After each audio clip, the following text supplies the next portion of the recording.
They're very sensitive. Hi, how are you? This thing is, it's fairly up to date.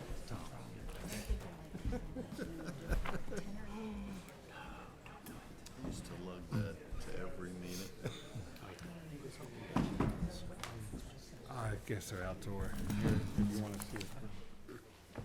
Yeah, I guess. I'm going to call the public comment portion of this meeting to order. I'm going to ask that we all stand and pledge, and that'll be the pledge for everything. Just one pledge per evening. I pledge allegiance to the flag of the United States of America and to the republic for which it stands, one nation, under God, indivisible, with liberty and justice for all. It's just not.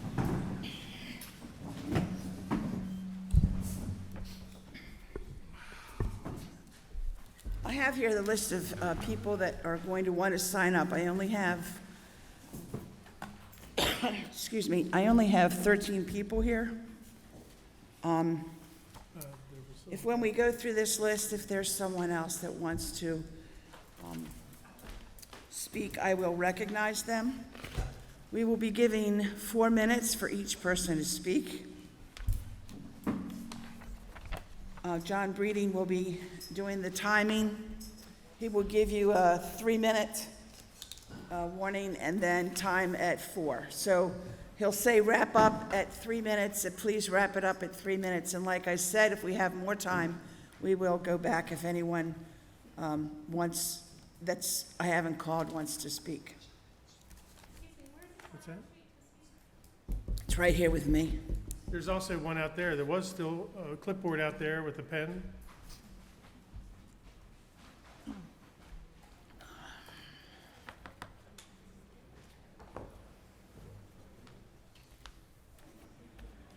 So I'll start the first. Who picked the clipboard up? Where's the clipboard? It was out there. Hold on, would you please find it, John?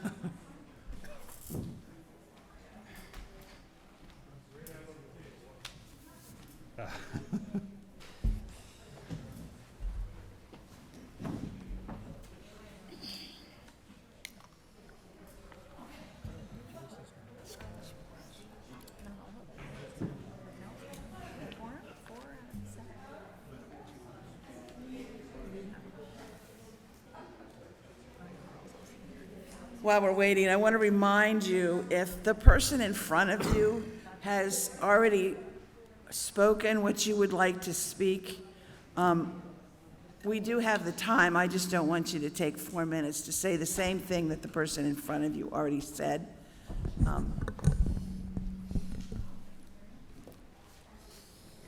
I don't mind you coming up and agreeing with them and adding to it.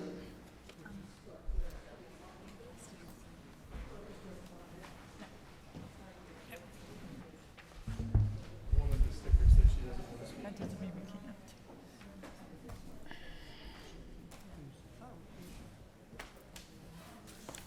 can't. The first person on the sign-in form, Mark Richards, when you come up also, please state your name and where you live. Thank you. They already had a little chat, I guess. That's right.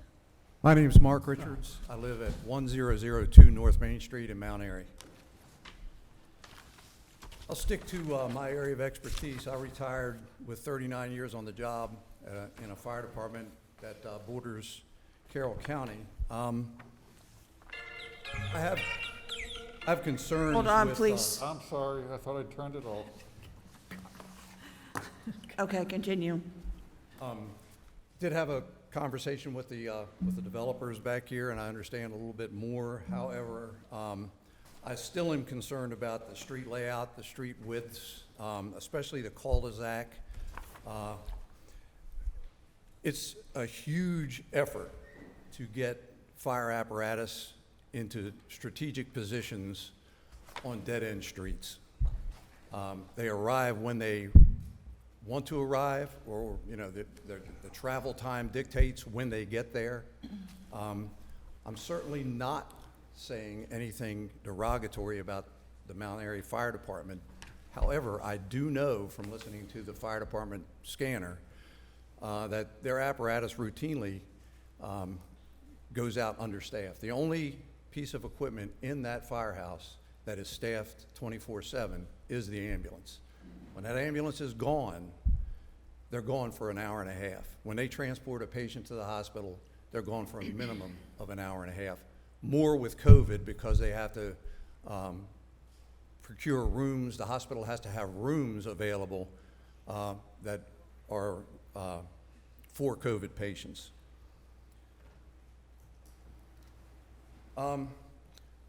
Townhomes in that configuration are subject to significant threats of fires, especially with wood decks or decks made of flammable materials. In the summertime, you got grills out there. In the wintertime, there's chimeneas.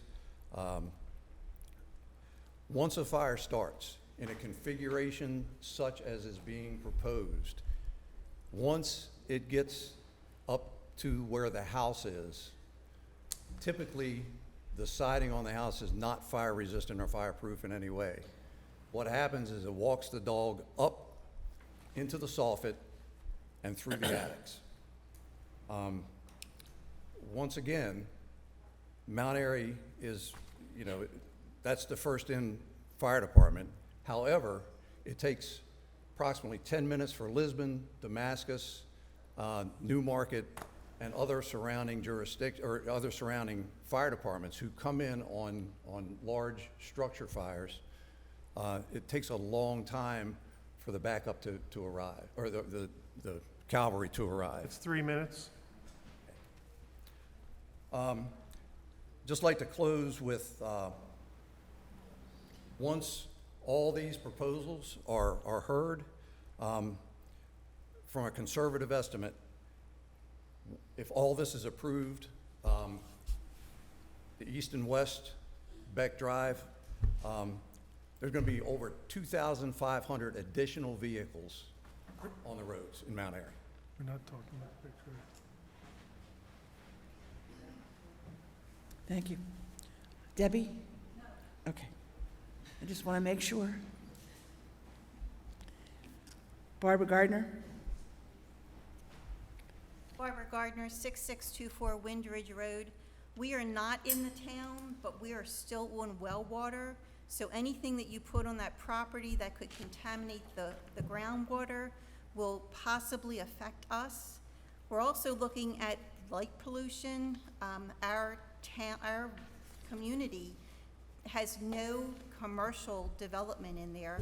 There's no commercial development until you hit Main Street in town and then Taylorsville.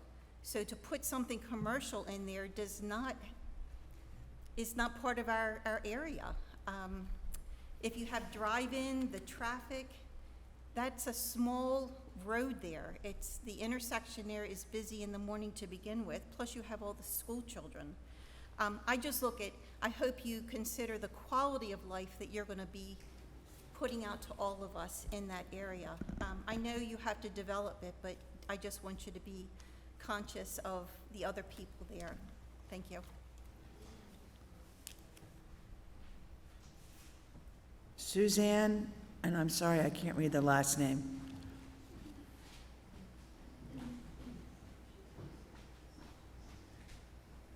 Suzanne Bricker. Can you please spell your last name? Bricker, Bricker, Thank you. 406 North Main Street. And I want to pick up on the 2,500 more cars in the area, and also about the small roads. We can't just only be thinking about these cars. We need to, that will come with this development, but the east and west property that's being developed too. I think what we need to do is draw a circle around our town and with common sense think about our quality of life and what will happen when we have those additional cars in this area. We already have seen with the development a little bit of uptick, and I'm not looking forward to any additional traffic here. We also have problems getting stop signs and so forth, so just like to pick up on that. Thank you very much. Okay. Rita? Misra?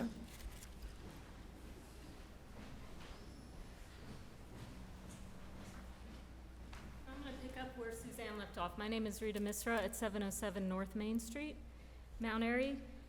And I feel like I'm getting old with these types of projects.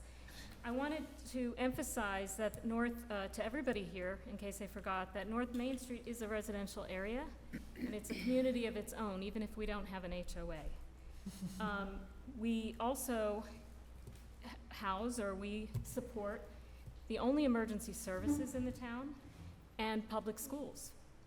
And I'm going to emphasize the public schools here. So when this development was first proposed in the 90s, people came out and they weighed in on those different things. Summit Ridge was not built at the time. It was under construction. The developer, a different developer, made sure there was other access roads in and out of this type of development. The HOA that came in after that in 2002 blocked it. So all of the traffic coming from that large development already feeds onto Main Street and small roads that were never built. I mean, these are historic roads. There's no sidewalks continuously along the roads. There's no shoulders. And worst of all, there's no traffic control. If the town wants to absorb Main Street and put in some decent traffic control, that would be a step forward for us.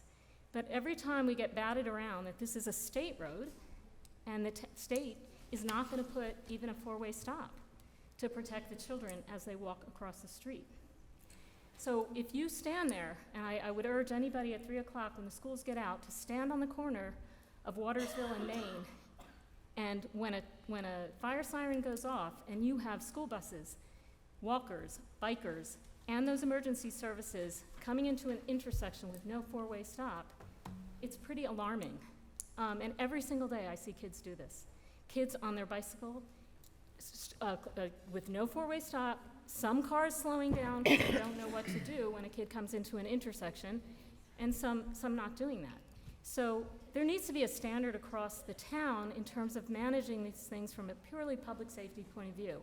I notice in other areas, HOAs with collector roads like Twin Ridge, for example, there's not only stop signs, there's speed bumps. And Main Street has none of that. So my appeal to the town council and the planning commission is please look at this comprehensively and make sure that there's some level of equity across the town in terms of how you protect your residential population. And I really don't want to see, again, one development pushing the problem onto another residential area when we cannot keep attending these types of things. So I'm just going to bring back, and I'll stop here, that this started in the 1990s. There was activity in 2002, there was activity in 2011, and now we're here 10 years later in 2022. 3 minutes. So to try to get this done, I'm just saying, look comprehensively, please. Thank you. Jesse Haven? I would like to see how people pronounce it. I'm Jessie Haven. I live at 4210 Candace Drive. My front door, I'm looking directly out at the power lines and this property. I've been at the last few meetings, and I just want to reiterate a couple of points that I brought up at the last 2 meetings, and that's the retail space being right there on the corner. I understand that having it there is so that you can see it from Ridge Road, and that's important, but having it there, before we were promised that the commercial, that the street that goes out onto Candace was only for the local residents of this back area. And that's how it was mapped out before. However, now I can see that, you know, the entrance onto Candace is to service only the commercial property now. So that is not any longer, that entrance is solely for the commercials use. So we have to consider that that's no longer an entrance or exit for the people that live in that property at all. That's basically solely to serve the commercial entrance. And it will be used a lot, especially if we're talking about planting it right there on the corner and drawing in people from off of Route 27. They're gonna go right down Candace and turn in there. And so I'm just gonna point out again, we're gonna end up with a real big traffic problem at Main Street in Candace if you're planning on having the commercial traffic solely feed into that one entrance there. That was my one point. My second point was, I said that the retail space should be flipped. Those villas should be up there on the corner, and that retail space should be next to the church. The reason I'm saying this, and I know that a church is a residential space, and that, church on Sunday and however, that church is busy. They have parties late at night, and again, the developers, you guys wouldn't know this unless you live there. I live right across from this church. They have floodlights around the church that face outward into the field, and the floodlights are on all night long. So whoever lives next to that church, and again, I know that's not really your concern as a developer, but whoever's going to live next to that church is going to be listening to some loud parties, and that's great, good church parties, but they go till 11, 12 at night, and they're boisterous, and the floodlights are on 24 hours. And so whoever's living there will have it shining directly into their backyards. So that's another point I wanted to bring about switching the villas over to where the retail space is and the retail space back to where the villas are. That way, all the pollution of the church lights and the retail space can commingle with one another, and we can all, as residents, have our happy space. I didn't get a chance 3 to minutes. ask. 3 minutes, thank you so much. When is the traffic feasibility study being done? After the pre-concept, or when will the traffic feasibility be done for this? It's done at the concept. It's at the concept meeting? Okay, so not during the pre-concept meeting, okay.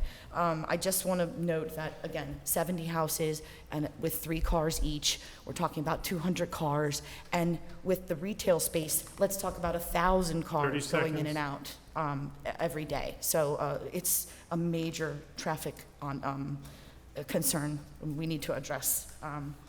And that's all I have to say. Thank you. Thank you.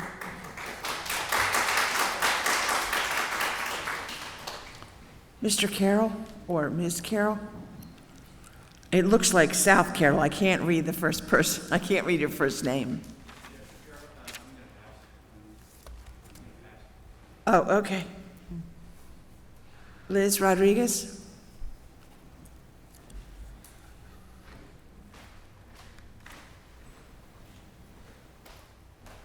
Hi, I'm Liz Rodriguez. I live at 2716 Mystic Woods Court, and I just want to approach this another way. I realize you are all good people. I try to see the best in people. I don't care about this. I don't care about that. This is about money. This is all about money. We all know we don't need any of this development here. We've lived here since '94. There has been a lot of development already. You can't go even to Chick-fil-A without waiting for 20 minutes. It's a ridiculous plan, and if I get it. $100 million, worth $100 million is what I've heard. Who doesn't want that kind of money? But would I put money over the lives of people? Would I come and decimate a small town and then leave? And I've heard rumors, and I do not necessarily believe this. I've heard rumors that people have been paid off.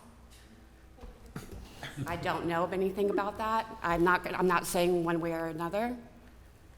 But I would hope that wouldn't be true, and I don't think you're that type of people, but I just think this is ridiculous, and it's not necessary. I can see where, you would get excited and, want to, I can tell that nobody's listening. Like, nobody gives a you-know-what about any of this, because it's greed, it's money, it's evil, and there is no reason. We all know we're struggling. The stores don't even have the capacity there. The stores have such a high turnover rate here. We need more commercial. We need more stores. Hell no, we don't need any of that. We don't need any of this. I just want to say what the hell is going on here? I mean, I get that this is a prime area, and you're going to ruin it.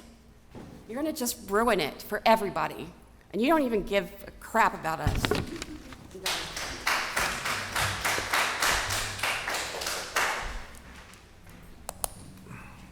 Simone Blanchard?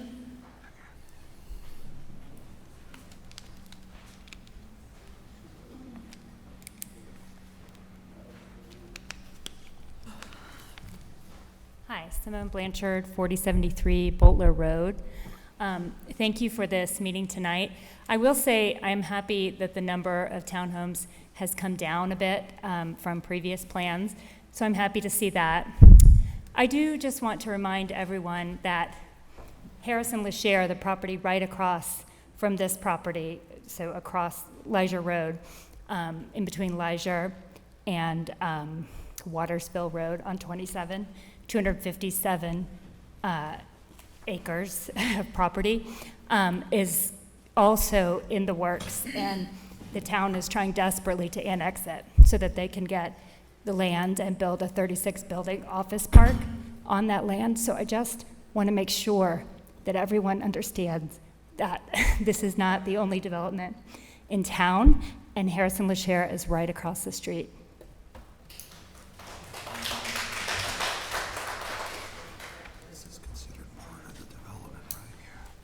Will, is it Socorro? I'm good, thanks.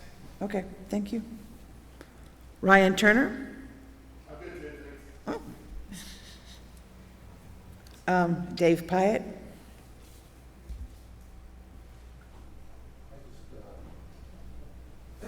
Dave, you have to go to the microphone. No, I just signed my name to come in. Oh, okay.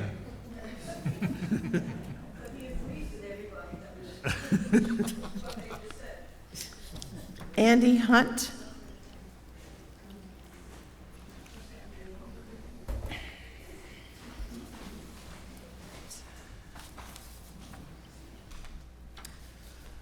Thank you for the opportunity to speak.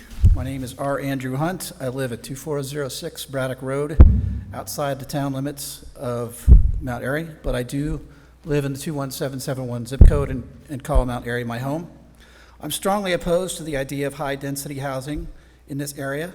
I realize that technically this is not high density because there's this stupid little imaginary line of power lines in between, so technically it's not high density by technicality, but certainly by anybody's common sense, this is high density.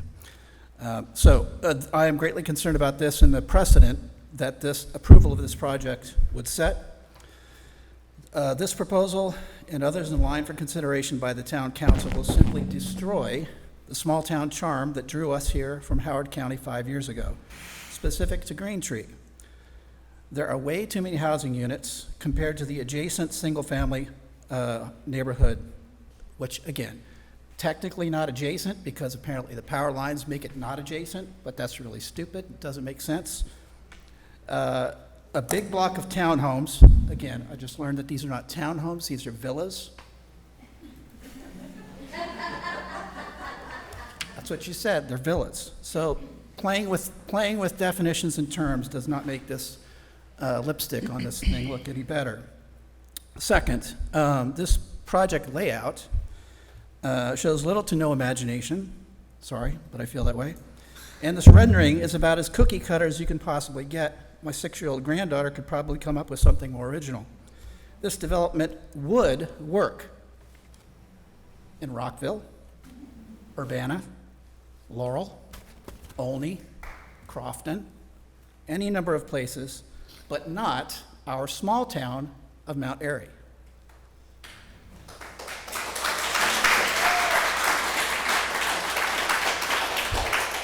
I'm not speaking for just myself. And finally, I drive on 27 regularly, and the congestion at North Main intersection would be, as already said, exponentially worse with cars from all these new homes, customers from this commercial space.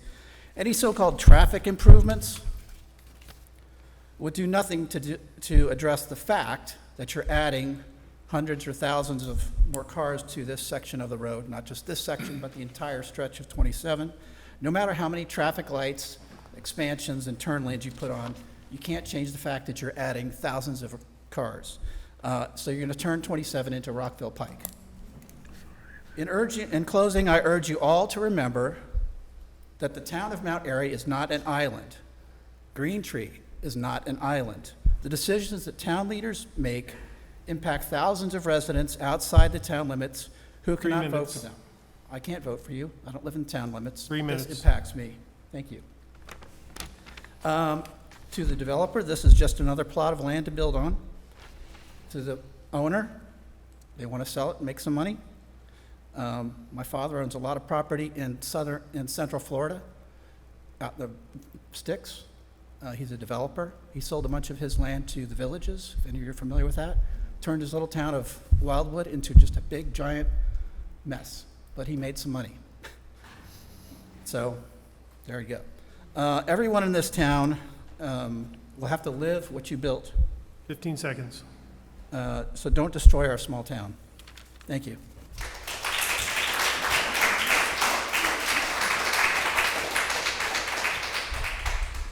At this point in time, if there was someone else that would like to speak, you may come to the podium, and those that want to speak after her, please line up behind the podium. And state your name and your address, please. Elaine Orient, 614 Cedar Brook Court. Say that again, please. Elaine Orient, 614 Cedar Brook Court. Ma'am, if you pull the microphone down a little bit, that might be better. Is that better? I've been listening, and one thing that I continue not to see is consideration of senior housing for some of this or across the street, because senior housing does not add that many cars. It does not add burden to the school or require a whole bunch of sports courts, whatever. So I would like to see senior housing considered here and across the street. Because I think it would be less, on the police department, less vehicles, less traffic here or on 27, less consideration for schools, et cetera. But I do understand one of the other comments about locating the commercial next to the church as, putting them together rather than separate with this island in the middle, kind of getting the worst of both worlds. And I would actually like, instead of commercial, because if it is moved by the church, it's not going to have any visibility from 27. Either here or maybe across the street or somewhere else, I would like the town to consider a YMCA, which has programs for every age. I think that would be a valuable addition instead of a commercial building that, without visibility, I think would be, maybe more doctors' offices or real estate offices or support spaces. And the other item, considering across the street, I'll just digress for a second, I don't really want to see something across 27, either a bridge or a tunnel or whatever. If you could connect that property on the other side of 27 to the shopping center by a trail or something where they could access Weiss and CVS and TJ Maxx, they would have access to retail also without having to trek across 27. So that's all I have.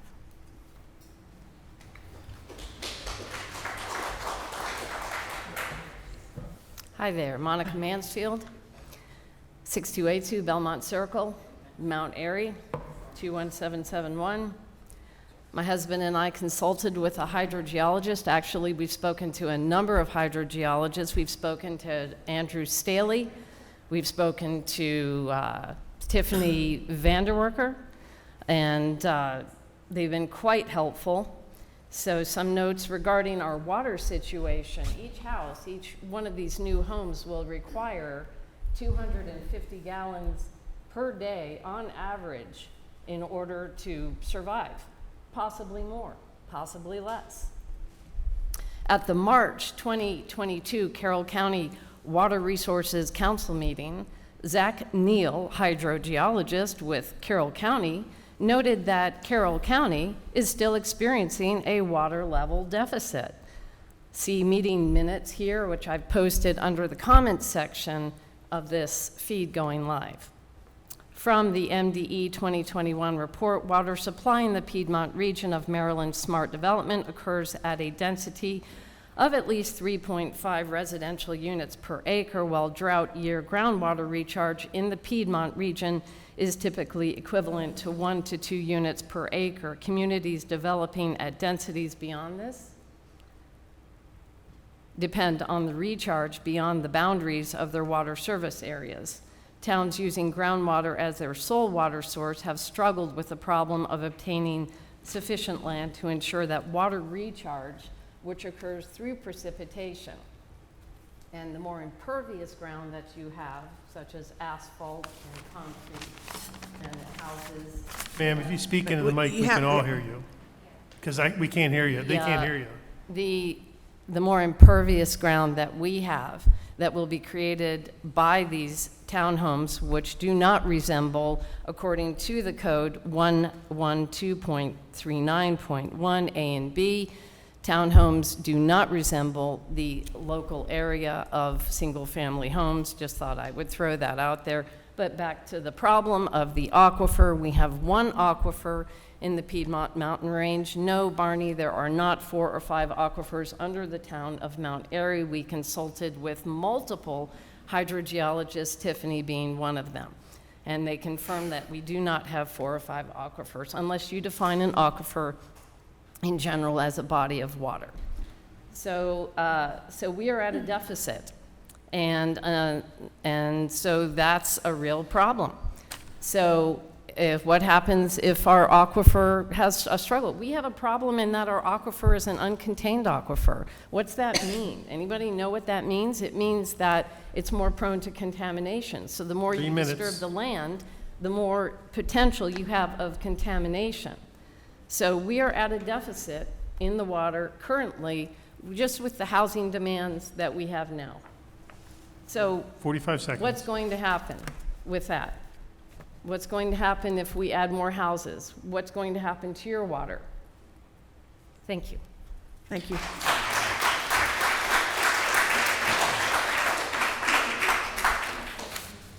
Hi, my name is Kim Bynack, and I reside at 1710 Trussell Street.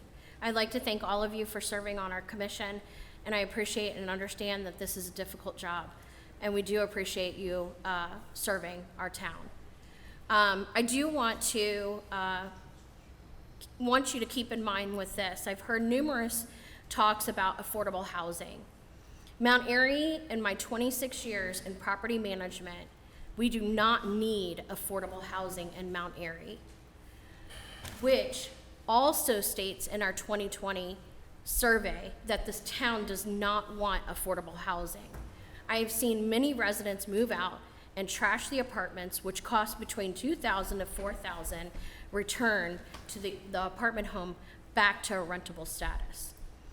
As a town council and commission, will not have the opportunity to approve or deny the purchase of apartment community.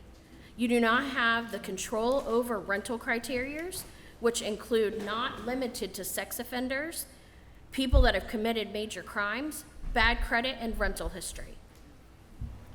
If we must have affordable housing component, then the Green Tree development would be the perfect fit for an affordable 55 or better senior living neighborhood, which would fill your affordable housing component.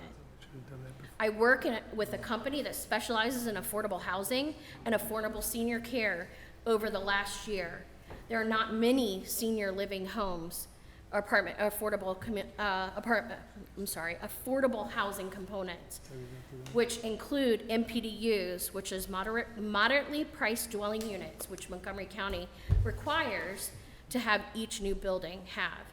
Bond units, tax credit or LIHTC, which is a low-income housing tax credit, or an income-based.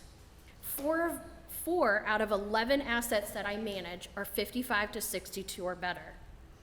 It is independent care living community that is affordable.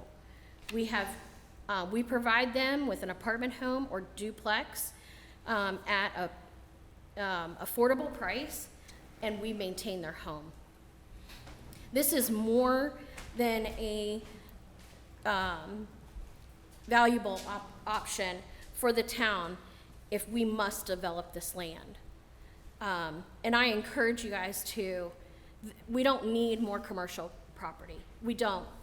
The town we already have vacant commercial land. Why would we put in more commercial into leaving Mamza, our downtown streets, to suffering their assets if we're gonna put in other stuff up here? We wanna attract people to downtown. It's cute, it's quaint. It makes Mount Airy the charm that it is to have these older buildings down here and for them to see it. 45 seconds. I just encourage you guys to take a look at this. With senior living, there's less cars, there's less water, sewer. It just is all around, and it takes up our affordable housing component if we must have it. Thank you. Thank you. Mary Uzo, 3169 Caveat Court. Piggybacking on that with the affordable housing, I know there was discussion about trying to draw the young singles here. It's not a town for young singles. I mean, there's not enough corporations for them to work. There's not enough activities for them. It's not going to draw the singles like you guys might think. That's Frederick, that's, Montgomery County, whatever. I agree. I think we need senior housing.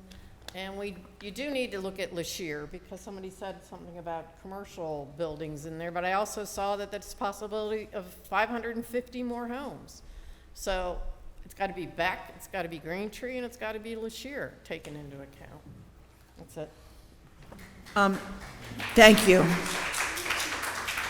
I appreciate the comments about the affordable housing and the youngers, but we're having a discussion right now on Green Tree. I know that everything is together and we're trying to affect and get things straight, but is there anybody else that has a comment on Green Tree at this time?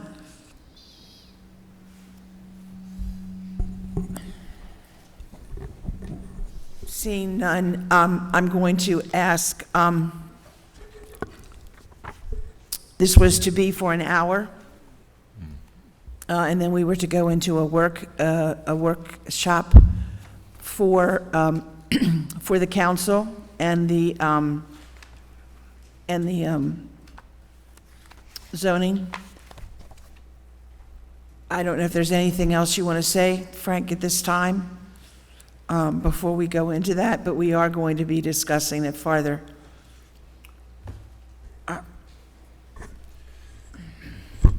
Ron Thompson, Van Mar Associates, for the developer. I believe the process in the workshop is we'll make a brief statement or two about the project, and at that point, then listen to comments from the public officials. Okay. Roxanne? Yes. Can we take a small recess till 7:30, because I need to Yes. get the link back with CMC back to our town council members. Perfect. Yes. So we will adjourn for now. We will re-adjourn, come back together at 7:30 for the workshop. Thank you. You all are welcome to stay, however, as you know that we do not take comment during the workshop. Thank you.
I think that could be challenged, but, you know, so, but,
So if everyone please take their seats.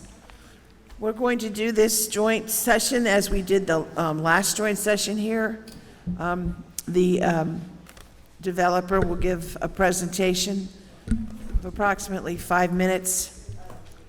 Each one of the council and planning commission members will then have 7 minutes to ask their questions. When they're finished, we will ask if there are any other questions that the council or planning commission, sometimes other questions arise and other questions asked. And then we will wrap up the workshop. It's scheduled to go for an hour. All right. Larry, do you want to speak first, or do you want to wait? I can wait. I'll wait till the end, if you don't mind. Okay. Madam Chair, may I make that statement? Give you the briefing first? Yeah. Before you go into... I just wanted to know if you wanted to speak first out of everybody or not. So, Ron, if you'll go ahead and give the presentation, or... Thank you. Ron Thompson, Van Mar Associates, the engineer for the project. With me tonight is Frank Potapan, the owner and developer for the project, along with Clark Schaefer, attorney for Mr. Potapan. Project has been around, as you've heard from many people tonight, actually for almost 20 years. Working to try to work with a mixed-use type of development, townhome, senior housing, market rate housing, brought us to, with the MXU CC overlay, we brought forth a concept at the last few months that had 70 townhomes with 19,600 square feet of commercial space. That had been consistent with what we had been proposing for a long time for the project. Again, stepping back one step further, this is a unique piece of property, and the fact that it consists of both CC-zoned property, which is now with a mixed-use overlay, and a residential portion divided by a major power line running through the middle of the property. For it. And the part that we're proposing for the MXU CC development is really a triangular piece of ground. At the last town council meeting, where the town council was considering whether or not to allow the pre-concept sketch plan to go back to the planning commission and move forward in the concept plan, town council listed a few items that they wanted us to look at. Actually, I think there were 3. One was diversify your housing from townhomes to include a different mix. The second was the park area, and I'll distinguish that from open space. Everybody talks open space, and there are two areas of open space: the nature open space, and then parkland open space, where you have area for tot lot, people to run around, kick a soccer ball, whatever, for it. So we stepped back and took a look at the development. We kept the commercial development in the corner at the intersection of the streets. Again, it will provide a focal point which will become more evident during the pattern book phase. But it also, from a commercial perspective, we wanted it to be market seen from Route 27 Main Street. Housing development, we diversified it to include villas, attached villas, along with townhomes. Our total mix now is down to 69 units from 70.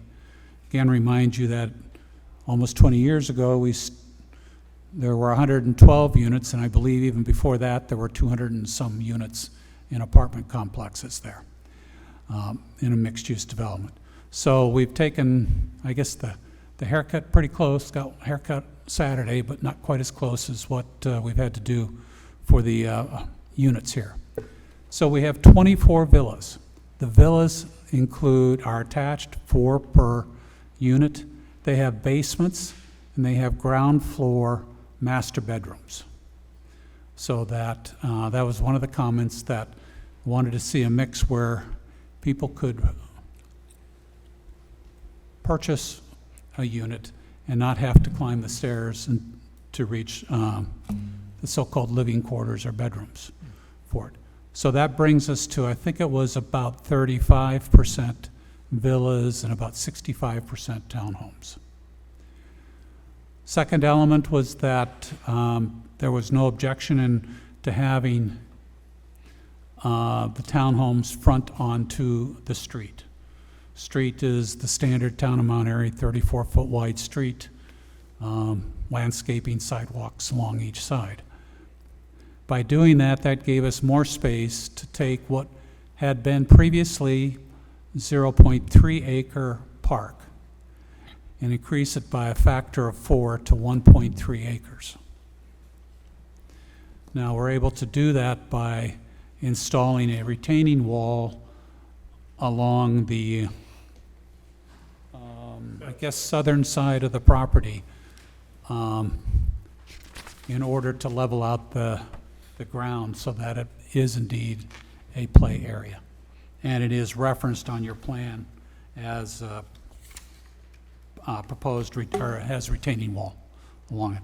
That actually runs all the way, starting somewhere around Main Street, all the way down to the end of the townhomes.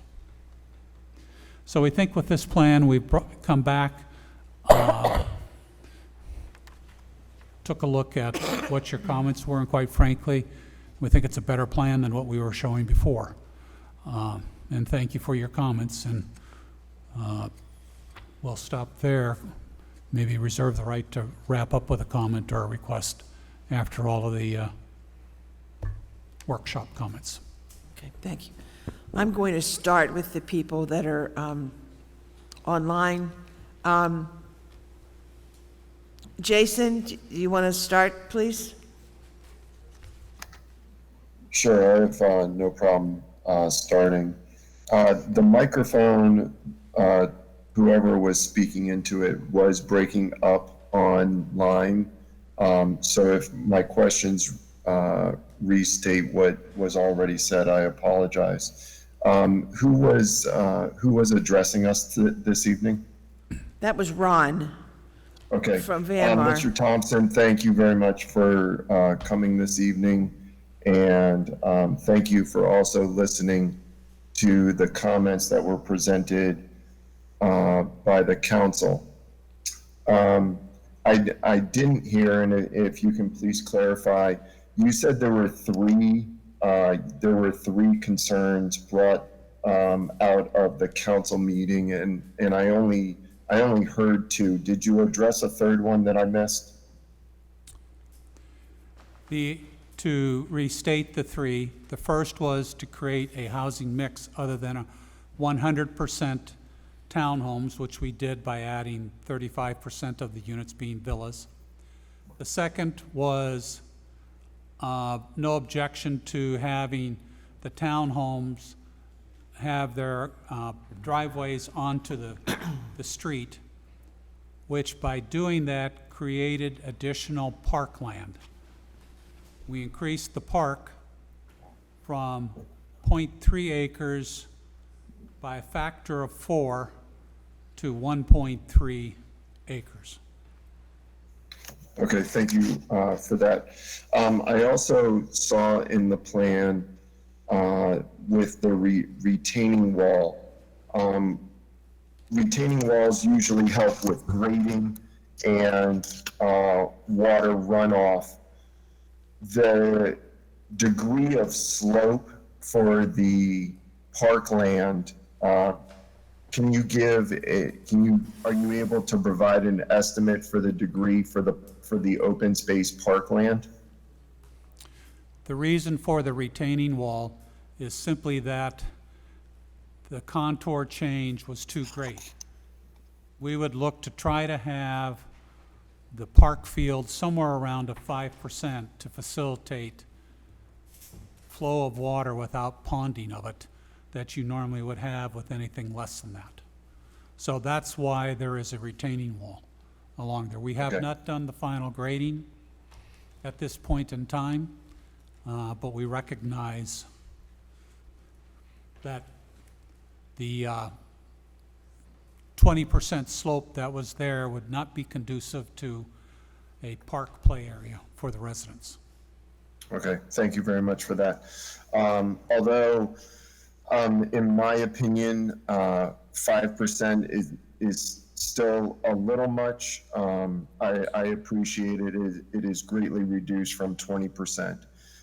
My other question related to the commercial property, have you or the owners given any consideration to a commercial entrance only versus leaving an entrance open for both public and deliveries?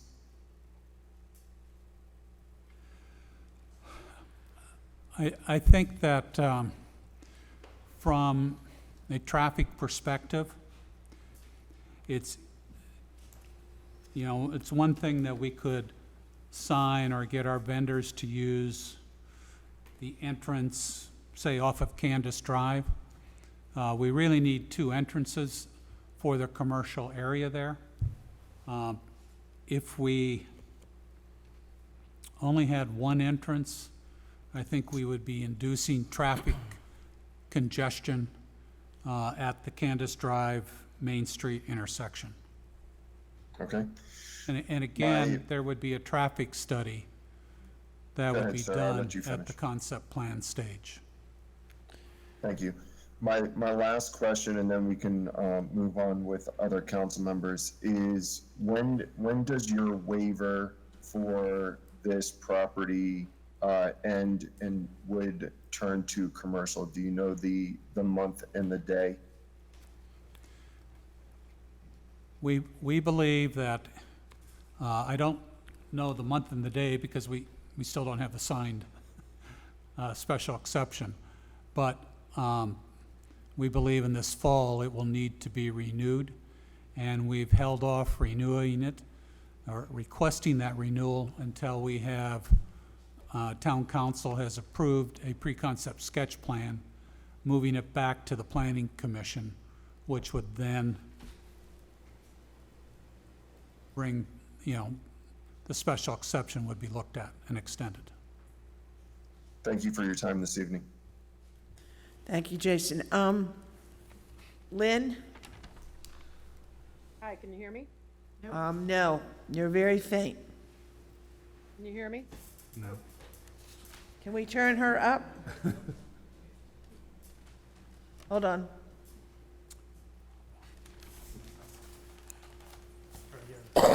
Try again, Lynn. Can you hear me? Yeah, a little better. Let me try my headset.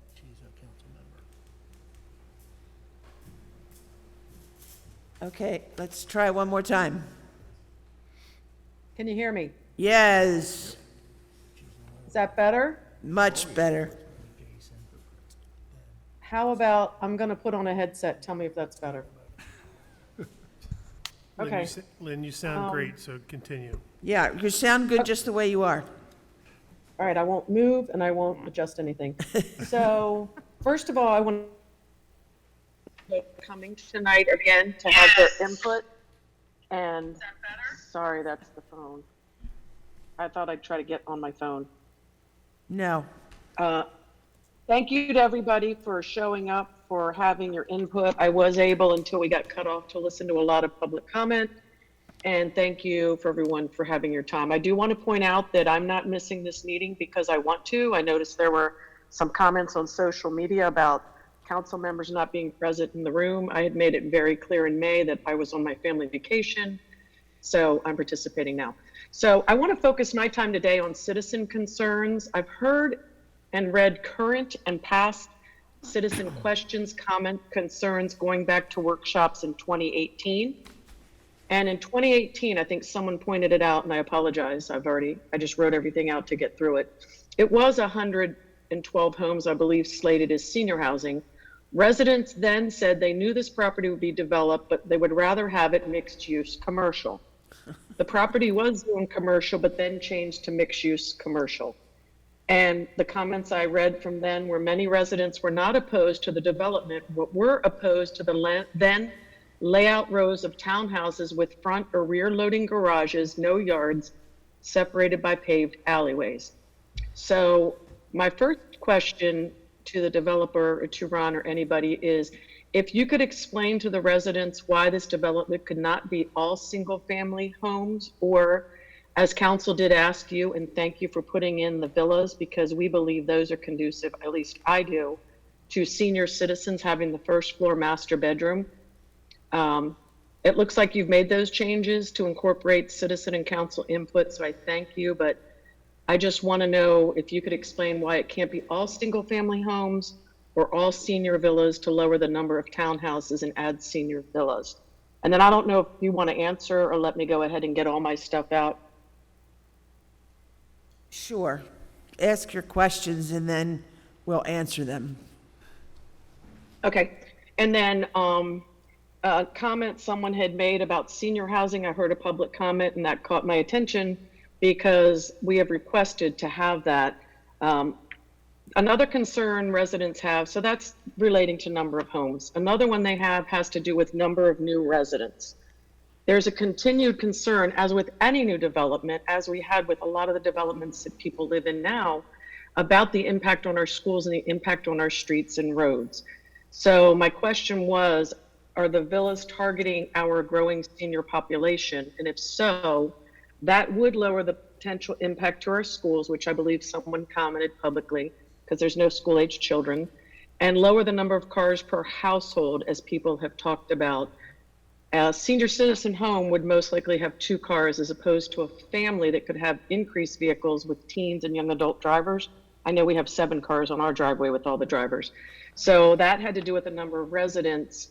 Are the villas targeting senior population that would lower the number of people that would go into this development? Then I had another question regarding the Summit Ridge connection on Scotch Heather Road. At the end, it's always been slated as a connection to Green Tree. The Summit Ridge residents have told me that they were aware and have always known that this road could potentially be opened up as a future Green Tree development connector. They knew that going in, that dead end they have would potentially open up. It looks like on the new plan, it's marked as an access trail and not a road. So I'd love them to cover what that is for the residents as far as the access trail and the walkability. The other thing residents are very concerned about is water impact. Residents surrounding this property are concerned about their well and their water, and the potential impact this development could have on their wells. So if you could explain for the residents where the water from this development is coming from, and will that potentially affect their wells? And then the other thing I hear a lot is, we want no development at all. A lot of residents would like to see this property, as with other projects in front of this town council and in front of us now, remain as an open field and not ever developed. So hypothetically, if a group of residents or investors wanted to band together and purchase this property to keep it as a field, generally what would that cost them? I know that's probably a little unrealistic, but I just wanted to bring it up because people have talked about it. You know, why can't these properties just stay open fields? And then, and I did make a comment in one of our meetings about people do have the right, and what I meant, right to capitalize on their assets. And the person that called me a complete idiot, I'd love to meet with you. You know nothing about me, my education background, my GPA, my job experience. What I meant by that was, we as residents have the right to sell our home. And obviously, if that's our main asset, we want to make a profit. So that's what I meant by that. So if you could address, if they wanted to buy this property, you know, any general idea. And then Lynn, the you have last thing 30 I have seconds. is, I really like the suggestion of switching the commercial and residential that a resident brought up tonight.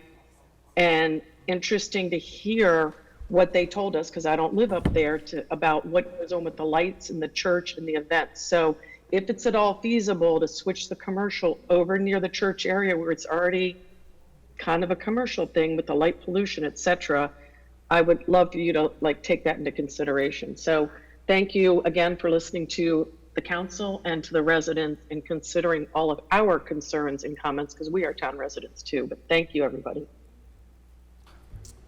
Thank you, Lynn. I'm going to go, since Brian is off, I'm going to go to him and then we'll come back. You want me to answer her? Yes, I'm sorry. So here are the answers to your questions, Lynn. Great, thank you. I could say I'll pick A, B, C, A, but I'll give you the answers here. Why no single-family homes? Quite simply, it's not a product that we wanted to produce in this development. It just, for the amount of infrastructure that we're running over a mile of water line and sewer line connecting the various systems within the town, both in terms of Summit Ridge, Main Street. It just goes on. So that's one of the reasons that we were not pursuing single-family homes. Also, it's been market-wise that there is a need for quality townhomes, villas, even though single-family homes sell out rather quickly like they did at Brittany Manor over 3 years. Nevertheless, there is this product need within the Mount Airy area. Why no senior housing? And are the villas targeting senior housing? We don't know. Quite frankly, we are 2 years. I'd love to promise Frank that in a year we'll be getting building permits and constructing, but the reality of it is, through the site plan process, we're over 2 years away. I hope it's only 2 years away from being able to move forward in construction. We don't know the market. It could be, without being designated senior, the marketing may focus on senior housing, or it may be just staying market rate. But at this point in time, we are proposing market rate housing. And again, at the time of construction, the market to the developer will help dictate the sales of those villas. Scotch Heather connection. The annexation agreement prohibits the connection of Scotch Heather and the Green Tree Streets, period. So we are not pursuing that. What we are showing in the white line is that's one of the water line connections. Again, networking the town's water system through Green Tree instead of a series of dead-end water lines. We do anticipate that there will be, particularly if when this becomes public open space, since there's a shortage of open space, that there will be walking trails that will connect the communities there. Water impact is part of that annexation agreement. Well number 9 site was given to the town of Mount Airy, along with the 88 acres of Windy Ridge, now Windy Ridge Park. With that was a commitment, promise of water allocation for the development there, and that has been carried, Barney can correct me, but it has always been carried in his water allocation formulas of available water that is not assigned within the town. There are no new wells being proposed. We are keeping over 6 acres of the development as natural, 5 acres natural open space, no development on it. And then we have the 1.3 acres of the park that will also can be accredited to water recharge, along with the lawns around the villas also. Cost to keep it open space, all I can tell you is I know the cost of an industrial lot's $800,000 an acre. So I have no idea, but it ain't cheap.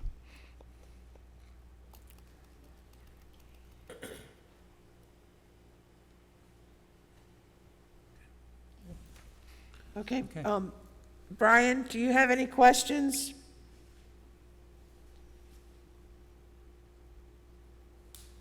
Are you there?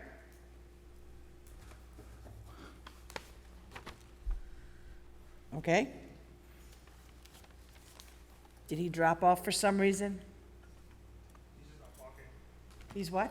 He's just not talking. Okay.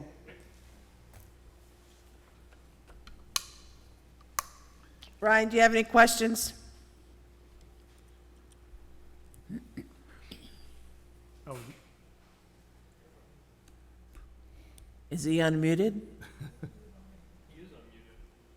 Huh, okay. I'm gonna go to Carl. All right. And, we'll go back if we need. We good? Okay, Carl. All right, thank you. First, I'd like to kind of sound like what Jason and Lynn has said. Thank you for the people that have shown up to speak tonight, to take the time to come to the meeting tonight, the ones that are watching, and I would like to thank the developer and their designer for taking into consideration what I said at the town council meeting of adding villas and what other people have said about parking, more parkland, open space, and senior housing and stuff. And to reiterate what Lynn said, I was unaware that people were making comments on Facebook about where were some people. One of Jason Poyer's, one of his children is sick, and he's acting as single parent tonight, so he is staying home with a sick child, and he took the time out to do the Facebook comments. So this is important to him, and he did take the time out to, oh, sorry, to listen and ask questions. So again, thank the developer for all this. While the plan is an improvement, especially in areas having the unit variety and gives us an increase in open space, I still have concerns on a couple things in the new design, just more tweaks than anything else. Primarily with the road design, I am concerned with what I would say the dead-end street alleyways up there. Is there a way to just make those curved streets and put one at the south end and one at the north end, Frank? Is there a way just to make that curved streets and then maybe put some units, in the open space there, and maybe just not a dead-end street? You get what I'm saying? Yeah, but when I looked at it and really studied it, I said, okay, these are going to essentially 3 or 4 units. Mm-hmm. And I didn't really view them as a dead-end street at that point in time.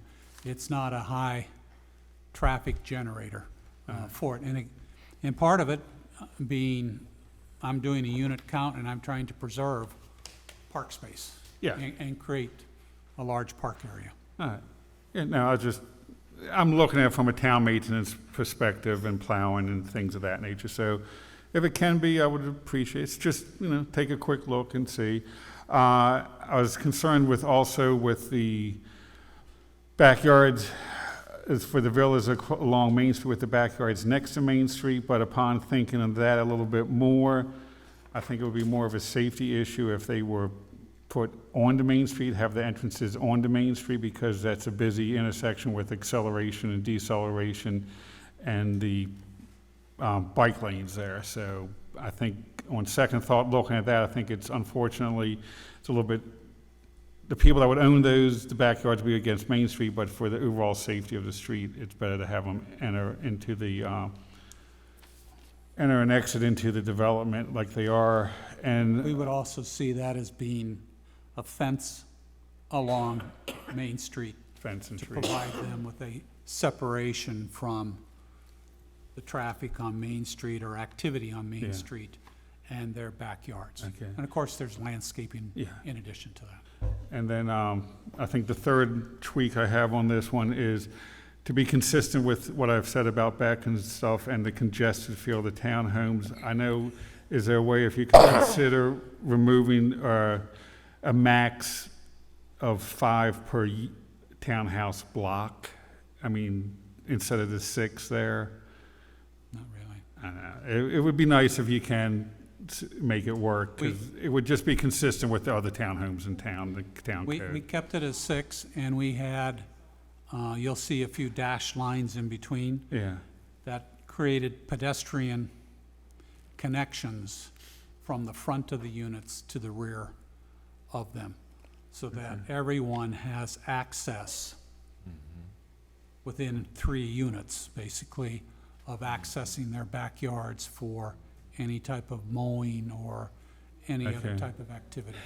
All right, and now I'm seeing from the citizen comments about maybe switching around the commercial, flip-flopping the commercial and some of the residential, but I'm not sure if that would work or write properly. I do understand the light pollution from the Baptist church there, because every time I drive by it, I do see that too. So I do, if that's in town, maybe we should make sure they're following code on that one, that there's no off-site illumination.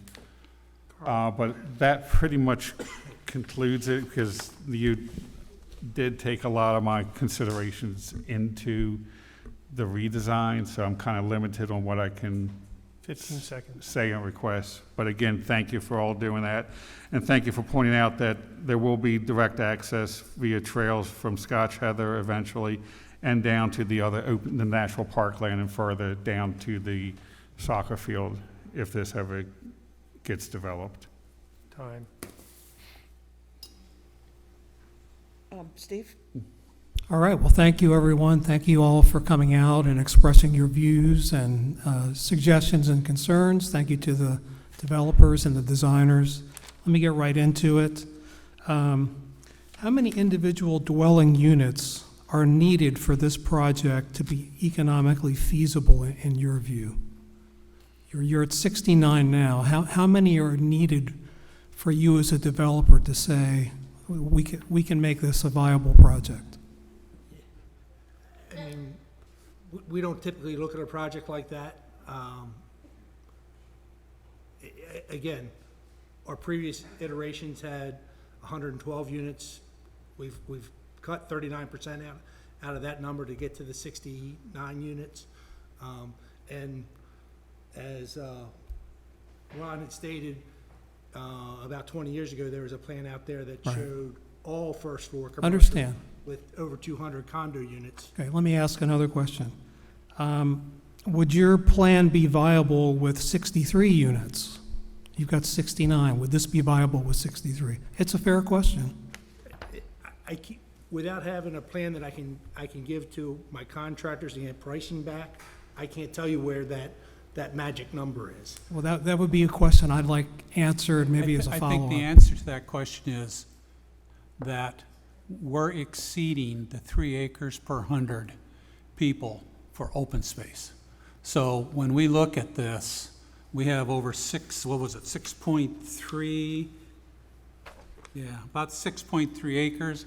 We need mid 5 acres to meet that 3 acres per 100 people. So we've exceeded that from, I think we're 69, keep going lower at some point. You can't afford all of the water and sewer lines and the infrastructure involved. Okay, People let me- talk about wanting bike paths, everything else. All right. That all has a cost. Thank you. Well, I'm going to circle back on that one, but next question. Can you give me an example of excellent design of this development? How does this design create synergy, efficiency of design, and an increase in walkability? I'm only asking something that's right out of our code. The plan you have in front of you is an example of an excellent design, where we've taken the mixture with the consideration of the configuration of the property to configure the mixture of residential and commercial. Walkability, we've talked about that you've got sidewalks throughout the development, sidewalks, at least we'll have a sidewalk along Main Street and along with walking paths through the development. How about This synergy is of- an example of an Synergy and excellent design. efficiency of design. This is the example of it. You think this is a good example? Absolutely. Okay. Next question. How does this development display harmonious and coordinated development that is consistent with and has compatibility with the surrounding uses? Again, the compatibility of it with the mixed-use development of having both commercial and residential, from a design perspective, having commercial near the intersection, and again, having that be a focal point architecturally instead of a sea of townhomes for people driving into the town, is something that would be desirable from the town. Okay. The town considers this an entryway into the town of Mount Airy. All right, thank you. I heard from several citizens that they did not think this was compatible with the surrounding uses, but that's a data point. Let me ask my next. That is their perspective, my next, not mine. Thank you. My next question. So it's interesting, and I'm still learning. I'm always learning. We have a lot of different zoning categories for the town of Mount Airy, from neighborhood professional to limited commercial, lots of granularity, lots of specific buffering requirements for each of those land use categories.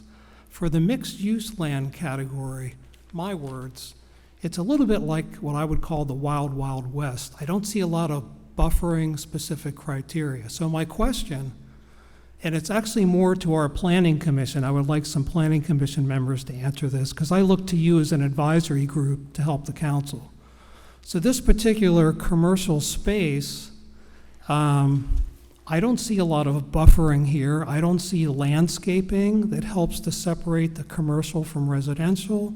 I have a question about light and noise pollution. I'm just curious from my planning commission members, what is your opinion on, is there adequate buffering of this commercial space to the residents that are backed up to that space? If anybody would like to answer that. What's your view? Right now? Yes. Well, I would like to answer that we because don't I don't have think that. I'll answer. Okay. At this point, this is a pre-concept, and we would not see that until we got to the concept plan. That's when all of that is developed. That's when you come into the lighting, the landscape, the architecture, or what things are going to look like. At this point, these are just place marks on the plan so that we know where it's going to go and how it's going to face. And then in the concept plan and the pattern book, we dig deep into what is going to happen. And we can request changes in the pattern book when we see it. Okay. At this point, for him to come through with a full-blown architectural plan, he's had to make, and I know people get upset when I say this, but it does cost money to do these architectural plans, so we do not ask the most of them. We ask what the place settings are, so that when we get to the next part, then there's going to be some real digging into what we're going to see. All right, thank you. But a point to be made is on some other pre-concept sketch plans, I've seen actual icons of trees. I see no row of trees or any kind of a buffer between that commercial space and the residential space. My last question. Can I comment on that, though? Sure. Trying to sell a house, I want to make it as attractive to the person purchasing it. So we will have some type of landscape buffer that'll be between the back of those houses and the commercial. Okay, it'll be helpful to see it on the pre-concept sketch because other development concept sketches have had that on it. But let me get to my last question. So you mentioned about open space, and you are correct. You have a total of 6.257 acres of open space. but only 2.386 acres of that are in the immediate development, which is this area here. So my point is, for practical purposes, if I'm living in this development, I can take advantage of 2.38 acres of open space. That additional open space that's off in that triangle, that is actually 3.87 acres. So I'm just saying, yes, you're meeting the technical specifications, but if I'm an owner of a townhouse there, 99% of my open space feeling is in that immediate area, and it's really not quite as much as you're selling it as. I think that's my observation. I would disagree with that, because people try to talk about open space as being, oh, let's grade out an open field, instead of looking at where are nature trails, trees, opportunity to walk through and observe nature. That's what this development includes, both walking trails through nature as well as this park open space for immediately adjacent to the residential units for the children to come out and play in, or families to hold their picnics on. Yet at the same time, it's connected through walking trails, or will be once we go through a concept plan. Okay, another question. The commercial space, is there any office space in that commercial? Will there be any office space, for example, so that in concept, somebody who lives in a townhouse could maybe go over there and work as their office? Because that is one of the concepts of mixed use. You're integrating living, working, and shopping and open space. But I haven't heard any office mention in that space. I mean, the market will dictate that.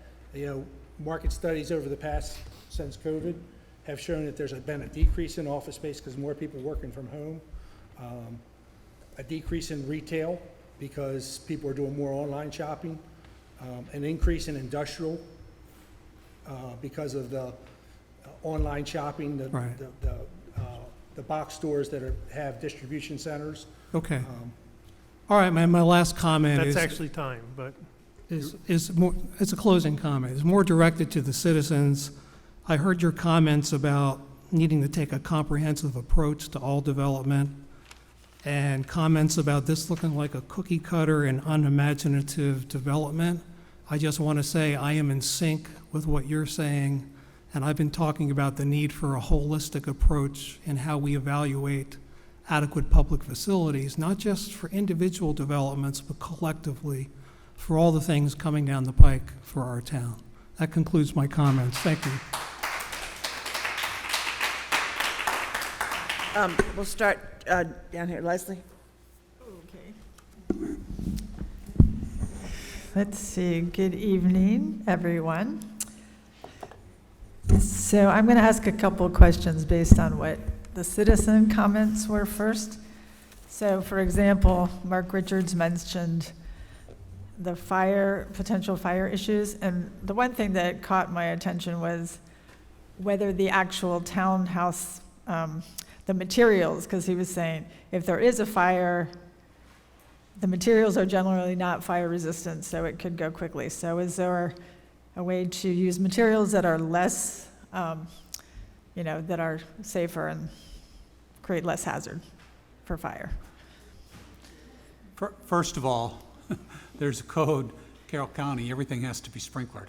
So, I know, but that wasn't my question or his comment. I understand, but when everybody says, oh my gosh, we're I'm gonna just have asking. huge fires, we've got, I'll let Frank talk about the construction, but first of all, you've got sprinklers within all of the units.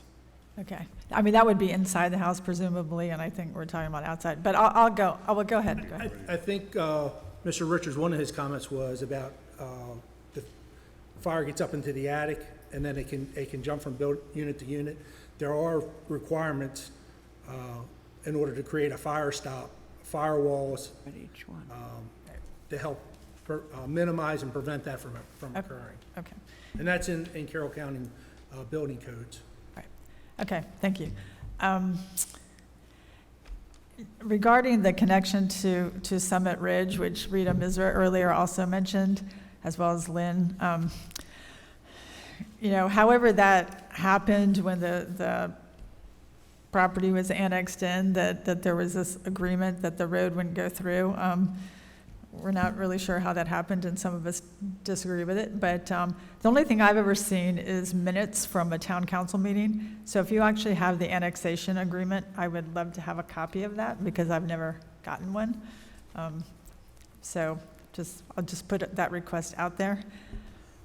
And also regarding the connection to Summit Ridge, and just in terms of, people talking about open space and whether it's really open or usable or whatever, these trails you're talking about, can people walk through there? Is it going to be a boardwalk? I mean, what's actually, wait, don't answer until I'm done or I'll lose my time.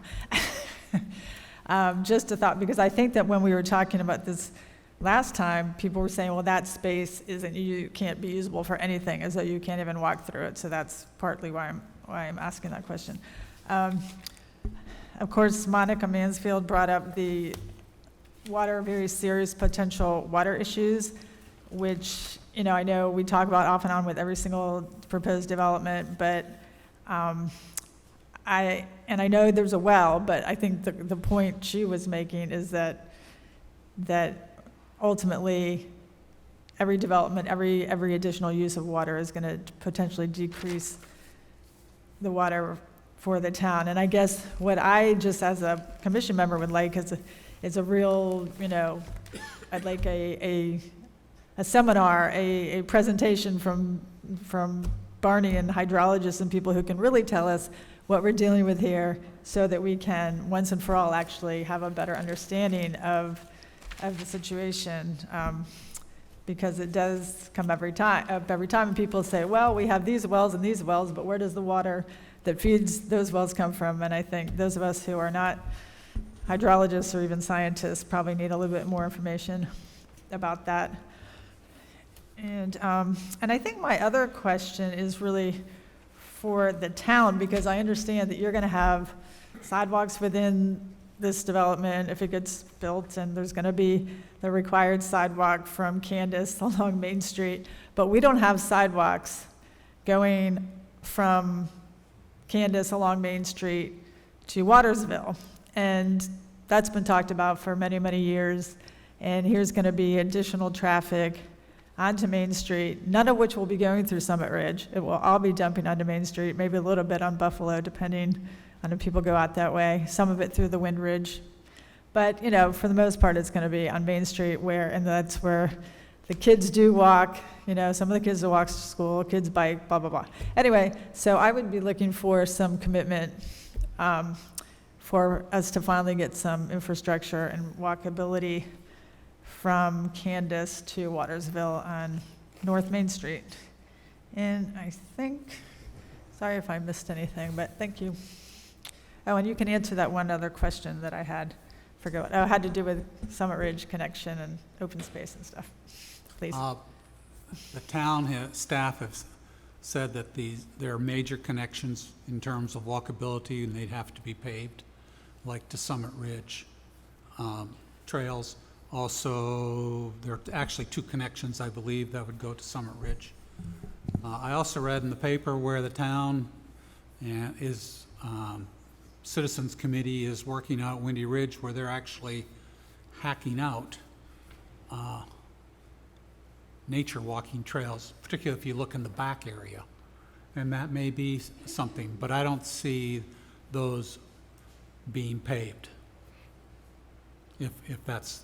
Well, I just mean, is there going to be a way for people to really access, to really walk? Or are they going to be walking through a bog, I mean, no, the main would be paved trails.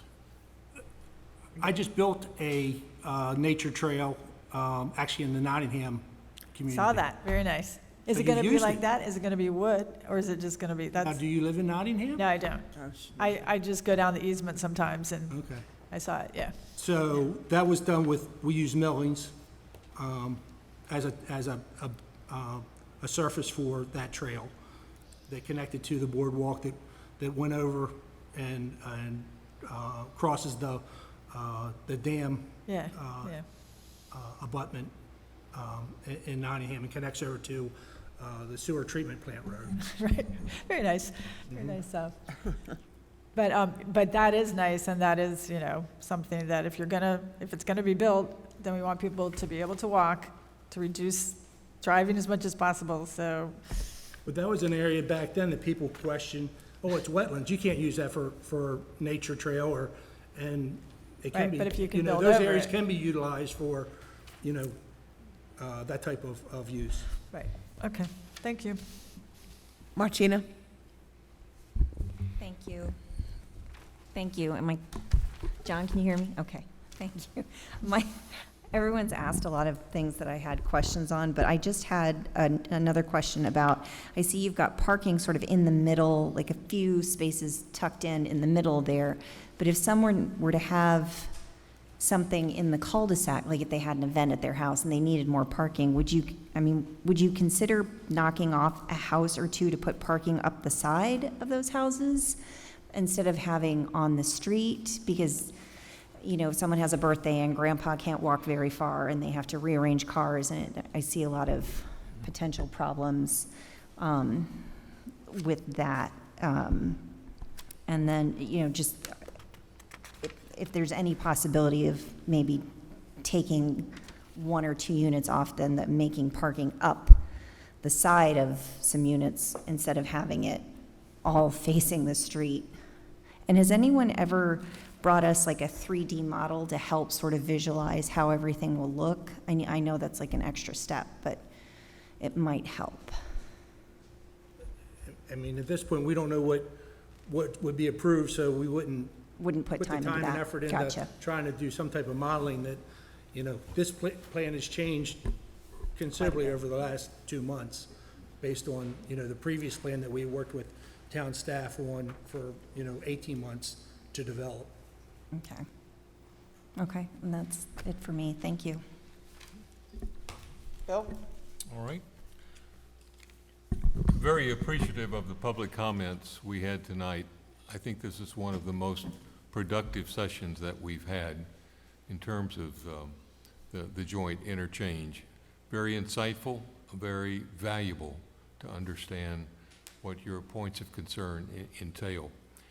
I'm also very appreciative of the developer and the engineer and how responsive you have been to the feedback that you got last time, the reductions you've made, the expansions that you've made in terms of open space.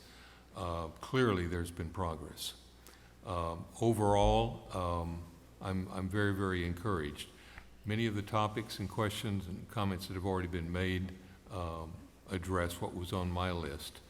I just think we're going in the right direction, and I like the coordination between what townspeople and nearby residents are giving us and the response that we're seeing from the development team. Your turn. Okay, my turn. I am, since we're closing in on the 8:30, I'm going to yield my time to the mayor, because most of my questions have been asked. Before I do that, I also reiterate what Bill had said. I appreciate all of you coming. The fact that you participated and spoke with the developer in the beginning. There were some great ideas, good suggestions that came out of this meeting, and I felt very positive about it. And I also thank the engineer and the developer for the time that you've spent and the way that you have listened to what the people and the town council are saying. So at this time, I yield my time to the mayor. All right, thank you, Chairman Hemphill. Appreciate it. Jason, if you're still online, I just wanted to ask a logistics question for the people who did not view the council meeting. The question being, we do not intend on voting on this at the July council meeting. This would go to the August council meeting. Is that correct? Yes, this is not intended for a July meeting. This will allow everyone to ponder the suggestions and keep this in the back of their mind. The earliest would be August if another public hearing and meeting is not needed. Okay, all right. Thanks so much. And most of the other items were addressed, and I do know that if this pre-concept sketch plan goes, makes it past the council, the issue of the trails was a concern of mine as well in terms of being usable trails that go through that area on the other side of the power lines. You know, we're certainly dealing with it in Windy Ridge where we're along the side of a stream, and it's, you know, it's a muddy mess to get back there. So what you did in Nottingham looks beautiful, and I just hope that if this pre-concept sketch plan makes it through during the concept plan that in the pattern book, that there is you know, time spent to make sure that whatever trails are available, because I guarantee you 75% of those houses are going to have dogs and people who want to go out there and walk. So so please keep that in front of your mind, that we'd like for those trails to be thoroughly usable by the residents and anyone else in town. Thank you. Okay, seeing, Brian, I don't think Brian's there. Seeing none other, it actually is, it's actually 8:28. So at this time, I don't know, Roxanne, I apologize if you can hear me, but Brian did put in the message in our little Zoom meeting that I had covered all of his questions. oh, okay, thank you, And he Lynn. was having mic issues, but he said that I had covered all his questions. Okay, thank you, Lynn. So we will not, as stated by President Poyer, the town council, we will not be making scheduling the joint public hearing at this time. It would probably, like you said, come in August. Jason, do you think, or you're not sure? August or hopefully September. Roxanne, wasn't he talking about the Right. vote? As of right now, if I don't hear anything from planning about another public work session, it would go on the August agenda, and I would confer with John Breeding, Planning Department on that. Okay, thank you. At this time, once again, I thank everybody for attending, and those of you that stayed through the workshop, I do appreciate that. We are going to adjourn, take 5 minutes, and then we will be going into our Planning Commission meeting for the evening. You're welcome to stay if you choose. I understand if you don't, but thank you all for coming. Thank you. Thank you.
my, They're Chick-fil-A mix. Have you seen them in the container inside the store? Thank you. They have like little butter mix.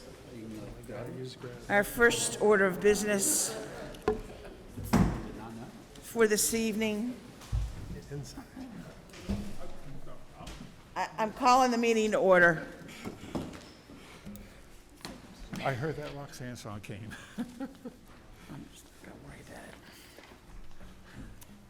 Is the approval of the minutes. I can't do anything. She's got to be here. I don't have a quorum. I can vote, I can't second it. I'm here for quorum, so Okay. you're good, I guess. I'm sorry. I got you. Oh, you got me on? Yeah, that's fine. The first item of business is the approval of the minutes. Are there any additions or corrections to the minutes? I motion to approve the minutes from May 2022. Is there a second? I second.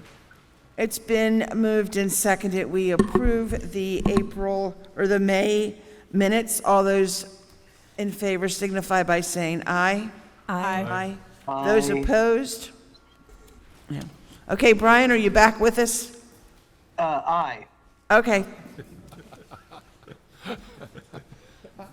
I am with you. Better late than never. I thought I heard him. I just couldn't. Going on to citizen comments. This is for comments of items that are not on the agenda. Are there any citizens out there to make comments? I appreciate the fact that you all are staying. Thank you. Thank you very much.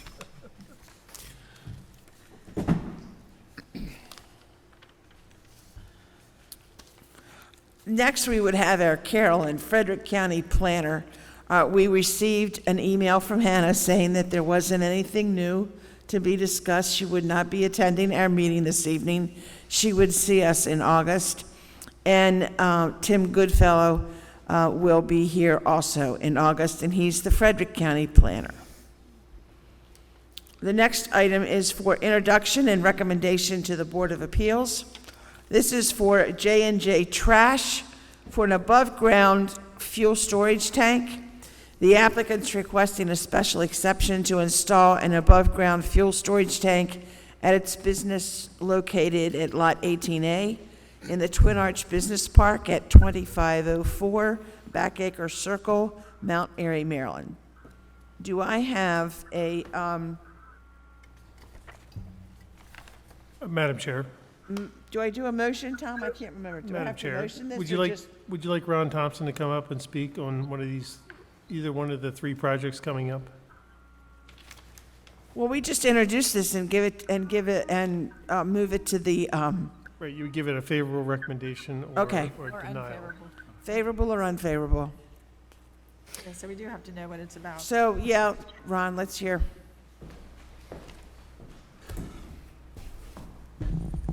Thank you, Ron Thompson for J&J Trash. You may not recall, but when we were doing the site plan, we initially thought we would include the above-ground storage tank as part of that site development, and we decided to not do it at that point in time and maybe use local vendors. Since that time, of course, we all know the cost of fuel. He burns 20,000 gallons a month. Oh, my gosh. And he's had problems of quality of fuel where carburetors are plugged up. And it's just at a point now, in order to remain competitive in his business, which is to install an above-ground fuel tank on the property. It's industrially zoned. It's allowed with the special exception. We would request a favorable recommendation to go to the Board of Zoning Appeals. Okay. Thank you. Madam Chair, before we take a vote, I just have some comments on the report that was given as an attachment, just to get some clarification on it. Okay. Okay, or to say, before it meets to things, the word of above ground and underground is used interchangeably in the document. It kind of makes it hard to determine if it's above ground or underground. I'm taking it to be above ground. That would be a typo from me. They don't really allow the underground, they want above ground. Yeah, just Have to clean it up. for consistency and cleaning. Yep. And also, do you have a size of the DEF tank that will be installed there too? The diesel exhaust fluid, because that's not listed. I do not know the size of that. Okay. And will you be required or following state code to have containment around it? Because the plans just show ballards, not any type of, We'll have to do, the tank itself is itself a containment. We'll probably add a concrete dike around it, but it is a double-walled tank. okay. All right, but you'll be required to follow state code probably too. Okay, cool. That's it. Thank you, Ron. So I have a question for Barney. Barney, are you familiar with approximately how many large above-ground fuel tanks of this type that we have across town? Just out of curiosity. I know there's a number of them, but I don't know a count offhand. I know there's a couple on Backacre, I think Cannon Yeah. Contracting has. I can remember the approval of at least a couple back there Yeah. over the last few years. You have behind Town Hall, or the petroleum tanks. Those are underground. Are they all underground? Yeah, he's talking about above ground, I think. Yeah. But there are a number of them, but all of them, to my knowledge, have containment. Even if it does have a double containment system, like a double wall tank with its own tank, it has a concrete tank as well as a shed over top. That's something that we've, generally encouraged. All right, so in your opinion, what is being proposed or asked for here in terms of the special exception, it's consistent with the way that we're dealing with similar tanks across town that they already exist? I don't think this has a cover over top Okay. or a concrete containment. Do you want to make a comment? Yeah, so I have two issues. Okay. Yep, I'm coming, I'm getting there. Gary Fry, 4021 Twin Arch. Okay, so I am on well water in the very adjacent area to this. So fuel spills is a very big concern for me. I looked at the plan. It does not, there's several parts to it. The fuel transfer itself, there's no protection from that. So fueling the trucks and fuel coming from the tanker, there's no protection from that. And the bollards are, in my opinion, not sufficient to protect from a trash truck, a 30, 40,000 pound truck from hitting the tank. The oil water separator is not connected to this in any way, shape, or form on the plan. And so any fuel leak from filling the truck, unloading the tanker, is going to the stormwater system. So that's part one that I would ask you to do an unfavorable recommendation for. The second part is when the commission took up the concept site plan in November of 2019, it was assured by Mr. Thompson that trucks were going to be off the road by 3 o'clock. That's not happening. So I understand he's here to tell you what you want to hear to get his plan approved, but that's not what's happening. You can see it out here. I've seen trucks coming down the road at 5:45. And we're not talking 15 minutes late, we're talking hours after when. So a traffic study would have been appropriate. It hasn't been done, so I would ask that the commission wants to show control. This is an opportunity to exert control. And I would also say that the council has the ability to withhold the bond until a traffic study is done by an engineering firm besides Vanmar. So those are my thoughts on that. Thank you.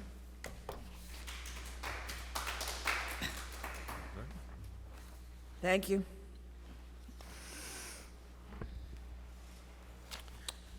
So the question is if we do a favorable recommendation to, for the special exception or unfavorable at this point. I guess my question is to Tom. Tom, so if it doesn't show what we're requiring as a containment building or a roof over top of it, should we not allow it to move to a Board of Appeals and that it should be redesigned to meet our code standards? Well, the planning commission doesn't have it. It should be, but The planning commission doesn't have the ability to stop it from going to the Board of Appeals. If there were an unfavorable recommendation, Board of Appeals can take that into account.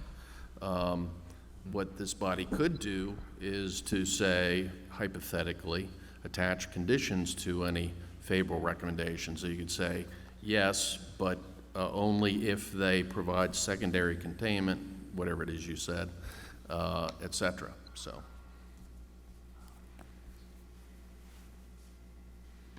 Okay.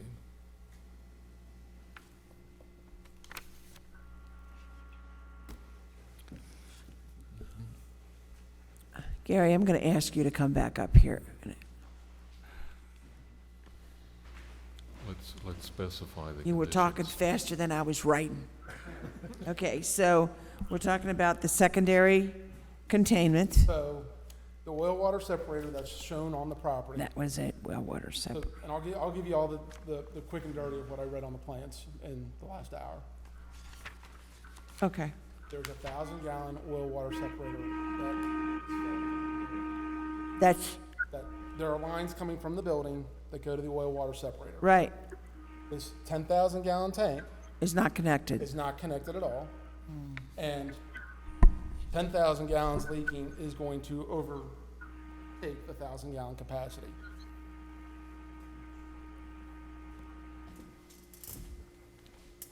So what is the solution to that? What's your recommendation in that regard? I mean, honestly, I think the right thing would be to put a concrete wall, a knee wall, essentially, all the way around it that would hold 10,000 gallons. That would also stop the force of a dump truck, or excuse me, a trash truck with its forks out. I mean, that's the reality of it. I mean, Right, because the first thing that you said was 10,000 gallons can be coming from the building, but the tank only holds 1,000 gallons. the oil water separator, which Right. is designed to catch fuel leaking in the shop, Right, catches 1,000 gallons. right.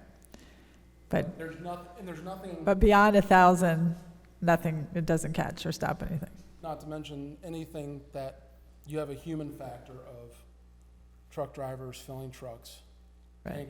tanker drivers filling the tank. Things happen. Right. So, that's where I'm coming from on that. Right. Roxanne, anything else? No. Thank you. speak, Barney. So Barney has something to say as well. So just for clarification, I mean, the oil water separator shouldn't be considered for this tank. It's completely a separate system. As for oil that's coming off the trucks inside the base. But again, we're looking at a concrete containment, separate from the metal tank, as a secondary containment, and then a structure so that the rainwater doesn't fill up that concrete containment, to where any fuel spills would just overflow. So you want to keep that containment dry. So that's the reason for the structure overhead.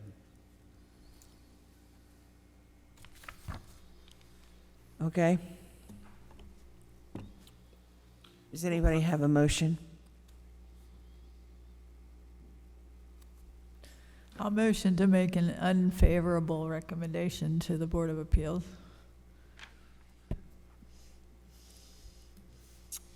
Unless, Right. I was Unless stopping, those I was conditions are stopping met. there. You guys can do your own motion or your own recommendation. Well, can we attach on that You can like amend it or something. you know, that, You can ask the motion to be amended. Yep. I'm just trying to figure out the wording, because if, I'll say it, and then you guys, only if they upgrade the design to meet current conditions of other tanks in town You'd want to have it to meet code standards. standards, okay. Right. So you're saying you still want to do an unfavorable Unless, recommendation to the, for the special exception unless the following conditions are met? I don't think that's correct, but I'll defer to Tom. So Leslie, I think is the movement, if I saw, Yes, am I correct about that? yes, Leslie So moved It's her unfavorable. motion, she would have to be able, she would have to accept any amendment to her motion. Otherwise, it stands as worded, and then there would be a second, if there's a second, discussion, and then a vote, if you get that far. So, Can I ask a question? Yes, Brian? Thank you. Is this, Mr. Thompson, is this tank for diesel fuel or is it for DEF fuel fluid? It is for diesel fuel. Okay, because it says one above ground diesel exhaust fluid tank. I think they use that DEF tank as a way of capturing, and I'm not quite sure. Well, that's actually a separate fluid that goes into diesel engines. Into the in order diesel. to cut down on emissions. So I'm confused if it's going to be a diesel tank or if it's going to be DEF fluid because. I don't know 10,000 why gallons we're- is a diesel fuel. And then the DEF tank is used to add a fuel additive, I believe. It's to Okay, so- decrease, Okay, yeah, it's a so you're putting a fraction. 10,000 gallon fuel tank in and a separate diesel exhaust fluid tank? Yes. Yes. Yeah, they're Okay. separate. Thank you. May I-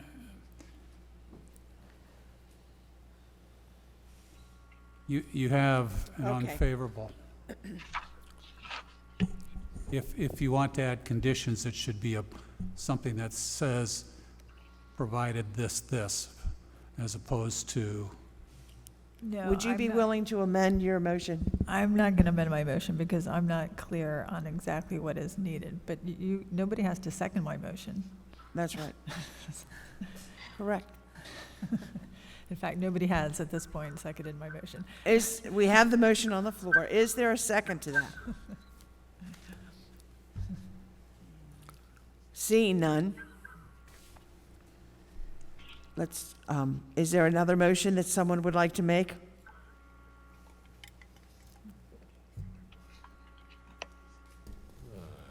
I'm not sure the best way to word it.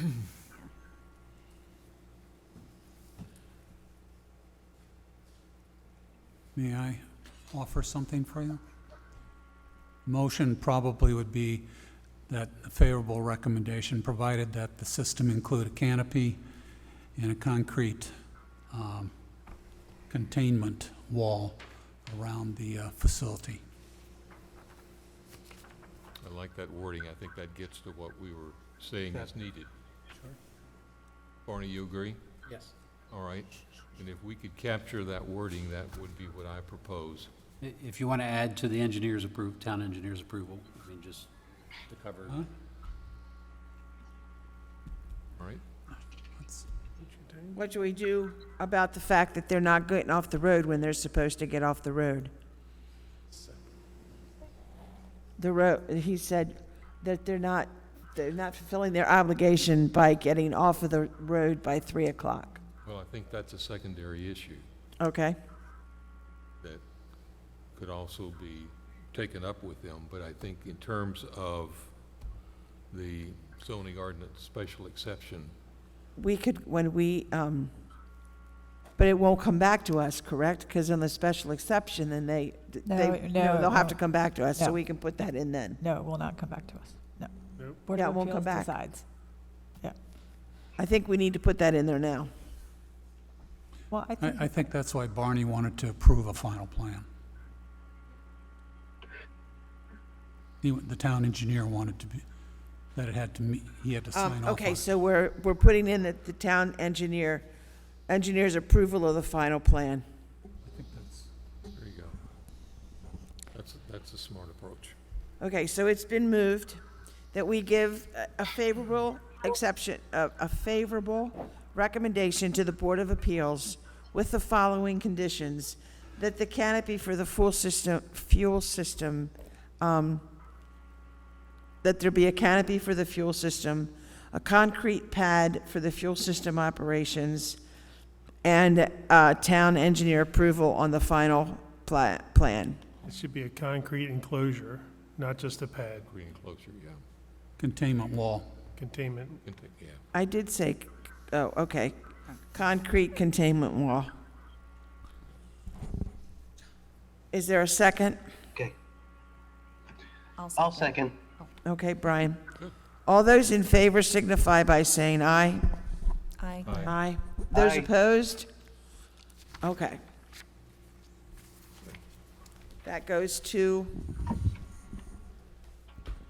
the Board of Appeals. The next item are the reports and other business. The first item under other business is a request for an extension on S-18004, Twin Arch Business Park, Lot 19, Section 4. The applicant's requesting a second one-year extension of the approval site for the developmental plan. John, do you want to talk about this, and then I'll have Ron? Sure. So again, this was Service Master. This was approved back in, one second here.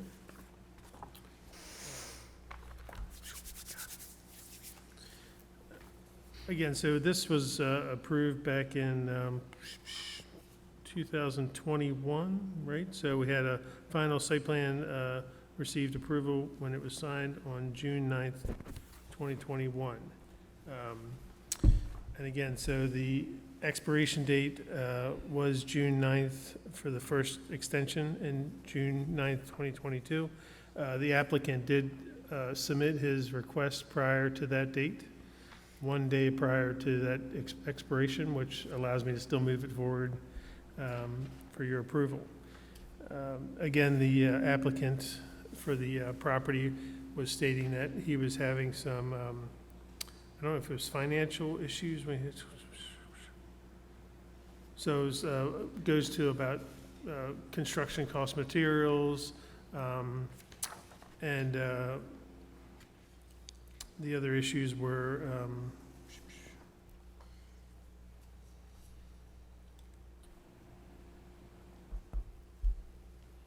trying to determine the final structural design of the building.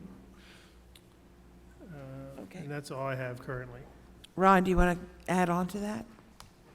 Thank you. We're asking for another year extension. They are actively trying to move it forward. We've obtained a grading permit, and they've done a cost analysis for 2 types of building structure, all block wall versus steel framing, and they're trying to figure out how to cost effectively move it forward into construction there. I'm pressing hard for all of those buildings to get done so we can pave the roadway out there and complete the park. So we're asking for a 1-year extension so that hopefully, well, the site work will start later this summer, and we're hoping that the building will fall after that. Okay. I can only assume, because I know that in other areas, there are, well, do you think that the shipping is gonna be a problem? Do you think that they can get all this stuff shipped in a year? I'm hoping that may drive them to a masonry block wall. Okay. To do it instead of all steel. They're trying to, I'm hopeful that they can get it simply because I see steel is stacked along lot 16A as they're doing the concrete pad there. So, Okay. Madam Chair, I just have a but question. that is a problem, 200% increase in cost. Right. Yes, Carl? Just more of a formality. This original site plan was approved for a steel building. Would the site plan have to be reapproved if the material, or if they chose to go to No. a concrete? No, we'd go to it wouldn't have to, it would just, I can't Amended. talk. Yes, we do amend it. Okay. It's more structural, it'll still look the Right. same. It's Okay. just a question of I just, how do they build it and support it? is more for my own Yep. knowledge. Thank you. Is there a motion to extend Second extension. for a second extension? Also move. Is there a second? I'll second. I'll second. It's been Have to be moved, clear that it's for a year, because I don't. that yes, wasn't the for a motion. year. Is that in the motion? No, that was. Yep. It's been moved that we grant a second extension on Lot 19, Twin Arch Business Park, for 1 year to end until June 9th, 2023. All those in favor signify by saying aye. Aye. Aye. All those opposed? Okay. Did Martina second or Brian Bito? We kind of did it the same time. No, I They just wanna kind of make- did it at the same time. Flip a coin. Okay, Flip the coin. make sure that Deborah got it right. The next item is a request for a replacement building on Lot 15. That's at King Sports Construction. The town received a building permit for the replacement building to be located on Lot 15, Twin Arch Business Park. John, would you explain what the Sure. building is? So this is, of course, King Sports that moved on to Lot 15. If you've been driving back Acre Circle at all, you'll notice they have a new fence that they got an approval for, sort of encompassing a lot of the property. One day I noticed they were removing a building, and I thought to myself, that was peculiar, because we didn't get a demolition permit, which would have been the proper procedure. And then I think, I'm not sure exactly, then they submitted a request for a building permit. And hence, this is why I'm bringing it to you, because again, this would normally require approval for the construction of the existing building was 5,000 square feet. This is a 7,500 square foot building. And again, it's currently being installed on impervious area already. But instead of me just approving it, I wanted to bring it forth to you to determine if you felt there was a necessity to do an amended site plan with this new building, or possibly even looking at the entire site to determine what their proposal is in the future. King Sports has done a lot of renovations to this property, taking over the Doc Fools property. I think it's a 25-acre parcel, is that right? Is that correct, Ron? Yeah, I think there's 8 acres of usable land there. 8 acres of additional usable land, you're saying? Yeah, you have forest conservation, stormwater management. Okay. So there's 8 total acres on the property. So again, my concern was, I just want to make sure that you guys were knowing what was happening on the property. And again, it's really up to you to determine if you give me the authority to go ahead and sign off on the building permit for the new and improved building. If you look at the packet, there's some elevations, some close-up designs.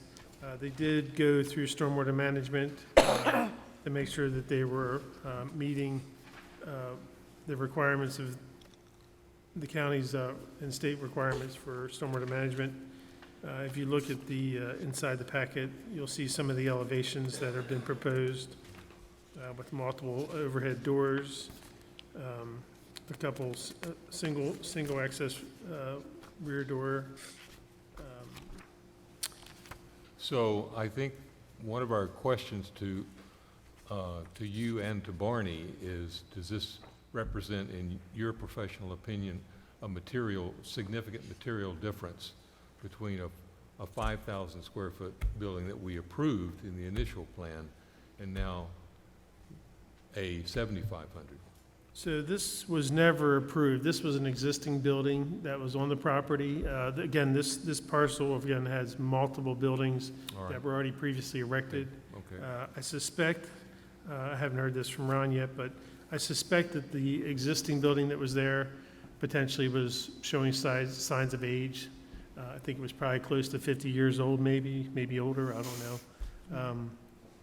But I think, you know, again, normally if it was tick for tat, I would have signed off on it. But because it's an increase in square footage, I wanted to bring it in front of you to determine if you felt as though it was a requirement to go through and have an amended site plan showing the new building at its new location, or if you're allowing me to move forward with the approval of the building permit. Well, through Ron, planning. maybe you can tell us why it's. Share. Sure. I kind of came into this after it was in the process there. The King family is intent on improving the property to look nice. The existing structure, and it was about 2/3 of the building was torn down. The north wall was collapsing, and they just took it down and said, we're going to file a permit. It's actually 7,000, another typo on my part. They're 70 feet by 100 feet building. It'll be a nice building. I have informed them that, A, any additional new buildings requires an amended site plan. I think in the future there may be, but right now, this was of immediate concern. There are 2 items that have to be done on the site. There's a lot of pavement work to be done and a water line to be extended. I think they told me their thinking is they want to get the building up so that they're not cutting and patching when they have to do the pavement overlay. And it makes it a much more contiguous, smooth surface. So right now, we're going through permitting with fire department, stormwater management signed off. We would request the town sign off on this at this point in time. Okay, thank you. Any other questions? I have a couple, Madam Chair, if so permitted, for Mr. Thompson. Okay. Okay, I just, John answered a couple of them, so I won't repeat them. Do we know what the building will be used for? Yes. It will be used to store his machinery, tractors, for turf equipment, Okay. tractors, skid loaders, that type of equipment. Not maintenance, but it is storage. Okay, but I'm just saying, would it be used for storage of any of the, like the removed turf fields or No. anything? So No, it is sprinklers? for equipment, tools. Okay. But storage only, no working, because I They'd noticed. have to have a drain in there and an oil separator. Okay, because I noticed that if it's storage, it's not required to have a sprinkler system. I just don't want them to all of a sudden put it up and all of a sudden it becomes a maintenance shop unbeknown because I've replied to, I've been going back and forth with Carroll County fire inspection, working out the issues for it. Okay, because I get the gusto, I get everything, but, tearing down, no demo permit, not noticing the town, notification of the town and stuff's concerning me that they'll put it up and all of a sudden it'll become a maintenance building and they are not having the proper equipment in there. So I want them to be aware that no maintenance can take place in that. Also, it looks like there is an increase in square footage, so there will be an increase in impervious surface a little bit. But also, do we know if the existing, it looks like from the site plan, they're retaining a 2,300 square foot portion of the existing pole shed. Is that going to be tied into this new building, or is that? It'll be right adjacent to it. Okay, but it should not be connected in any such way, so we can't really view that as a total square footage No. increase of the building. Itself, it was a finished building. Okay. The one that came down was actually an old cow barn. Okay. There. Yeah, So no, in terms of, it did not increase the impervious area of the site because we had concrete and everything else. Yeah, it looks like it's going But over existing. we still had to provide stormwater management Okay. treatment. And do you know if there'll be Report. exterior lighting on the building? Like, I want to say like No. the wall lights, wall packs or whatever No. they're called, okay. And, all right, the other question had to deal with the silos, but I'm not sure what the final determination, if we needed to, weren't they supposed to be putting hard covers over the They're silos? working on it. They're working on it? Yeah, I mean, I've Okay. talked to them about that, a solution. We have to get to a solution. Okay, yeah, because I thought the deal or portion of the agreement was within a year. I might be incorrect.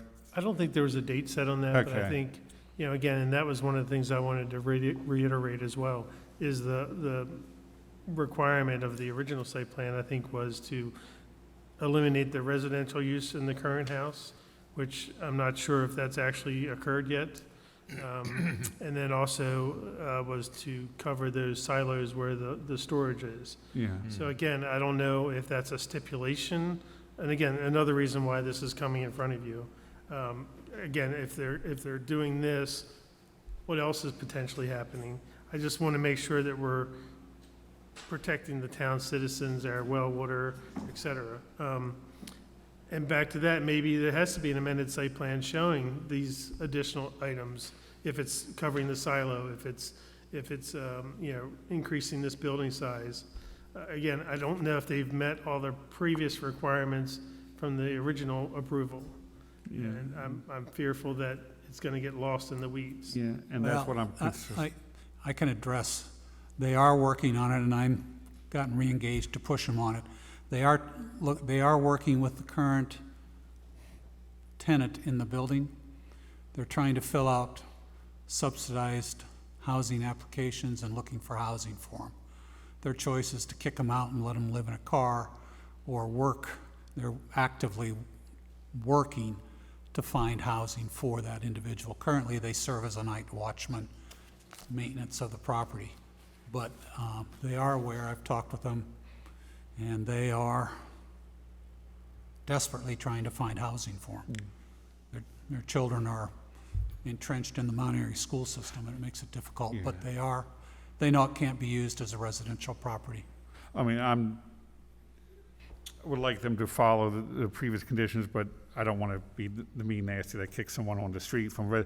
I was more thinking of the silage covers and things of that nature. I've talked to them that it needs to move from the tarp to a hard, a canopy-type surface Yeah, but I over them. just- Yeah, I mean, I know I have no vote, but I'm just saying approval of the building permit without meeting we can hold the previous requirements not being met as a stick or a carrot for them to get that done before this building permit should be issued. Say again, Carl, I'm not sure. I'm what you said. concerned that if we allow the building permit to go forward without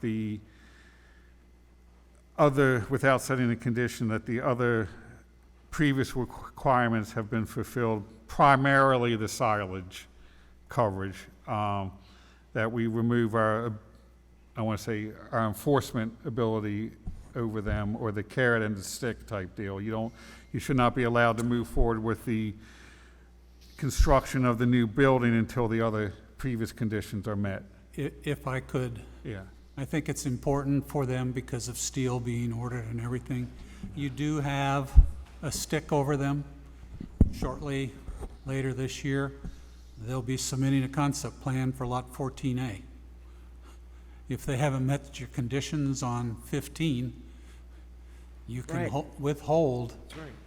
the processing or the approval of that concept plan. But they did buy 14A, and I'm supposed to be starting that August probably. Are they doing a revised plan for that then, you're saying, or are they just gonna start construction? 14A? Yeah. I have to I have to come in with a site 14A. plan. Okay, I was thinking of their previous lot that they had approved site plan on. No, not 17. As long as we have some type of enforcement you have a mechanism to number hold of- over them to get it number done. of sticks. Okay. Thank you. Yeah. Thank you, Madam Chair. Gary? Here for I-4021 Twin Arch. If I may offer a suggestion, I think there's a lot of concern, I think Carl hit on it. Which way's up? And I think it would be appropriate to get all the answers and truly document out what you're approving and actually approve the process. And I don't mean this in any disrespect or what have you, but in 6 months, a year, whenever they go for lot 14, we could be looking at a different planning commission. I don't mean that in any disrespect, but saying, well, we'll hold this later, they're not actually related. Right. They could be forgotten. And so, while I understand the concerns, the economics, there's a family involved, that's not necessarily the planning commission's responsibility. I think you need to put something forward that town staff can enforce for building permits and site plans. Thank you. I agree with that. I was going to say that yes. too, that it should stay with the lot itself. It should not be Another- contingent on the other lot. I agree. Have they got the permit yet, or they've applied for it? Yeah, they've applied for the building permit. I have not signed off on it yet. Okay, This is for the construction of the new building, replacing the existing building they tore down, which is 2,000 square foot larger than the previous existing building. Don't we have something in code requiring something, if there's any increase in building square footage, can they do that without? this is not a new, they're replacing a building that was falling down, so it's not Okay. new construction. All right. Thank you, Roxanne. I mean, it's not new construction, even though it is new construction, because Yeah, it's I a new got it. building. Yeah. So why isn't it new construction? I understand it's a replacement, but it is new construction. But it's larger, It's larger, yeah. Yeah, Right, it's not replacing, same size. same size. so it's not, yeah, another reason it's not replacing, because it's bigger. I'm thinking, I don't want you to do the building permit. We've gotta have them get those silos covered. That was supposed to be taken care of. I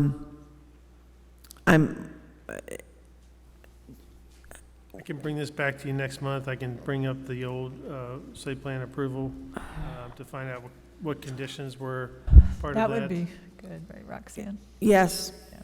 yes. Okay, We're not gonna act on this month. They have to come back. so I guess no motion, Tom, would be the way to move forward. And I'll do some research and pull up the old staff report. Yes. Okay. We don't have enough information to make the motion. Yep. And I'm sorry, I know, Ron, you've gotten stuck in the middle of this on, Yeah. But Would have been nice to work it out. I'm looking Yeah. at Mount Airy, heart of Fork County community. We're getting I'm there. not feeling the We're heart getting right there. now. Feeling just the I opposite. think we just have to kind of hold their feet to the fire a little bit, because I don't want them to start going willy-nilly and start, oh, yeah, we don't have to worry about that, we don't have to worry about this. I want them to understand that, there are certain procedures and steps that they have to take. And I know you're explaining them to them, but we want it to sink in a little bit more. One question, as I was thinking about this site. It's unique in the fact that it did have a residence. Whether or not someone, other than me, because I'm not sure it would be accepted, but whether or not, because of its uniqueness, that a residence, as long as they're involved in night watchman taking care of the property, whether that would be allowed to, under a new ordinance, be supported. I'm not talking about building a new, No, every I new know what you mean. industrial, building a house, but this is a unique piece of property situation. And I'm also looking at other factors, family-wise, Yeah, that's, there. And maybe, I think, can you look into that, John? I was going to ask that. Do we have anywhere where we have like, This is an industrial zone property. I don't I think we allow understand that, but do we have like someone, if he's like a watchman, is there some way that if he's going to do that 24/7 that they can, I'm just asking. I I think don't know the answer you'd to have to that. have an ordinance. yeah, for that, I would think. Yeah, I don't think under our present ordinances, I think we covered that a while ago, but, I think our And present the intent ordinances- was to be vacant, but Right. I'm As I also said, Rod, I don't want to be the person kicking someone on the street, so and I I'm- get what you're asking. I know they're asking trying. for. It's just a question of, we don't do affordable housing in the town Yeah. of Mount Airy. Well, So- we actually do need affordable housing in Mount Airy, and it's for people who already live here, for the most part. Not bringing in new people, it's people who are already paying 40 to 50% of their So income. I just raise it as whether or not that would be something that, because of a special only one-off on this lot. But I think I think you're right, John. I think one of the conditions we had was that they had to vacate the property. that's correct. Um, And they're trying to. It's Right. just- But I think that we need to kind of look into this a little bit and see if there's some way we can help to facilitate how they're doing that. I agree with Leslie on that. So, Tom, I guess I don't know what we have to do to undo to try to do. We'd have to have an ordinance. Special exception? So are we making an ordinance for a specific property? Is that what you're saying? It's tough. I think this is a very unique situation, We can, and I think that we have to, Is this special exception? it's a special, can we do a special exception on it? maybe we can, There's a text amendment procedure as well Okay. and maybe we can that could be applied for. look into it over the next month and see if we can have an answer I for it. just- Instead of discussing it at the table. Yeah, no, I just wanted to raise awareness No. of it. I was thinking the same thing when you Yeah. said, and I can understand that they're probably having a hard time. Yeah. They were giving it to them at a reduced rent, and I can understand that they're having a hard time trying to find something. Yeah, yeah. We are sympathetic to that. We just got to find a way to make it work right. Exactly. And legally. No, I agree. Thank you. Thank you. Thank you. Thank you, Ron. So, Madam Chair, the next item is the 2023 Master Plan Revised Chapter for final review. This is Chapter 1 of the 2023-2033 Comprehensive Master Plan. Sorry. Just wanted to get your feedback on this. I don't know if you had an opportunity to look at any of it. Let's first just go to, well, I first want to see what your thoughts are with the orientation. I don't like it. You don't like it? Sorry. You I don't like it? this, no.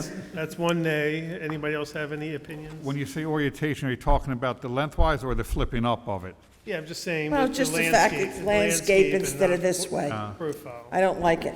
I just like the, I'm opposite. I like the landscape a little bit better, particularly for maps and stuff, but that's. It's a bit more progressive than, say, and It's- again, it does help with, Yeah. as I was trying to say, it does help with mapping where we don't have to have 11 by 17s inside of our master plan, which becomes very costly for duplication. But just wanted to Are sort of you get your. saying, John, sorry, so are you saying the whole plan would be like that instead of like that? Yes, yes. That- Not flip up, but landscape like a normal book. Oh, I see. It would flip up, so it'd be, something So it like would this. flip up. Yeah. It would oh, flip never up. mind. Yeah, that's what it's called, like, that's profile. Right. So it'd be, I'm fine either way. The thing I noticed was, I believe it's essentially verbatim from chapter 1 of the 2000.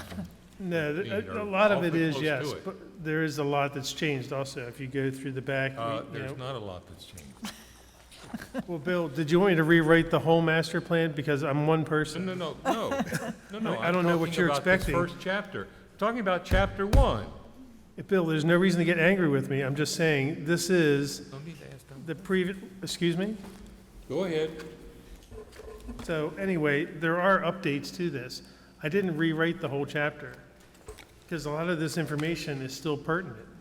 Exactly. That was my point.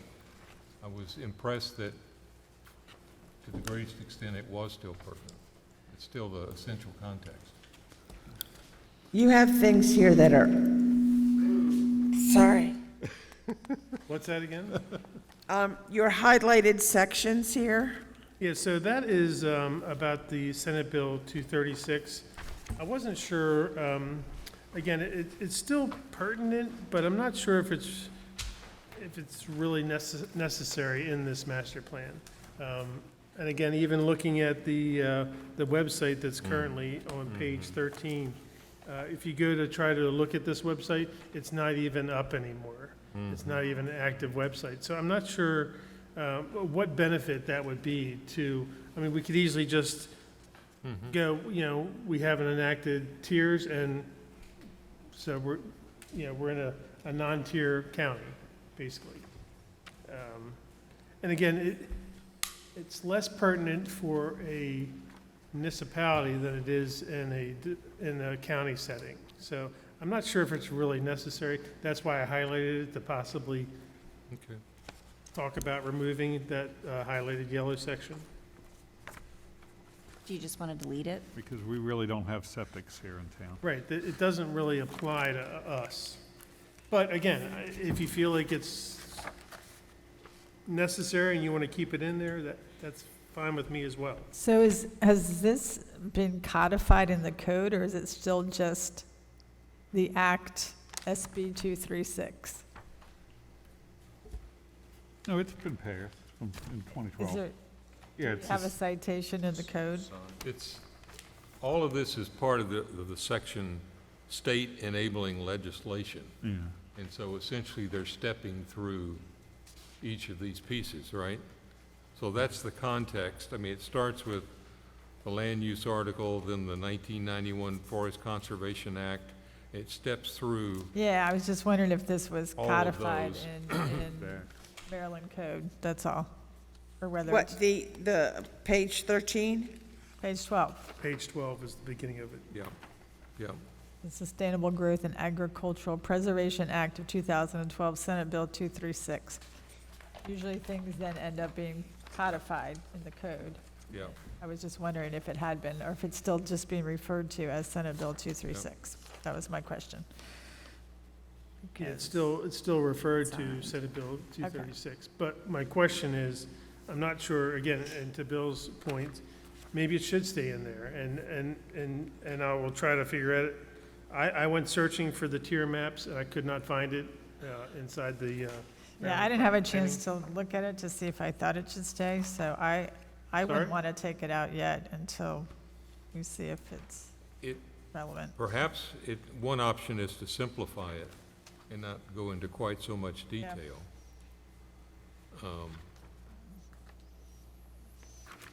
I mean, generally speaking, that last sentence of the first paragraph, the purpose of the legislation is to decrease future nutrient pollution to Chesapeake Bay and other water resources, and to reduce the amount of forest and agricultural land developed by large lot developments. It does this by limiting major maybe we can simply slim some of the sections down, not necessarily go into as much detail.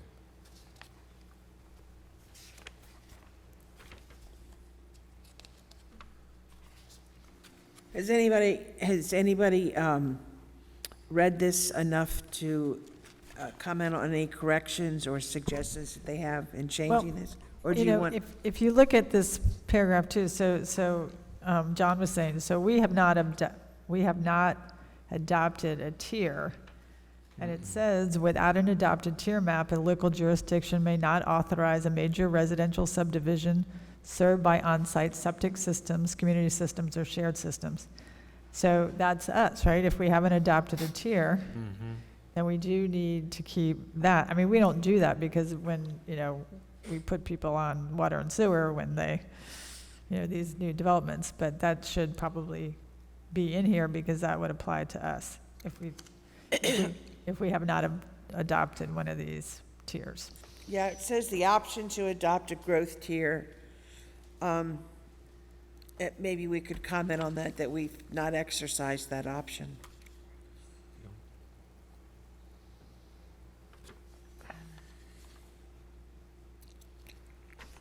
I think you need to keep in the part about the,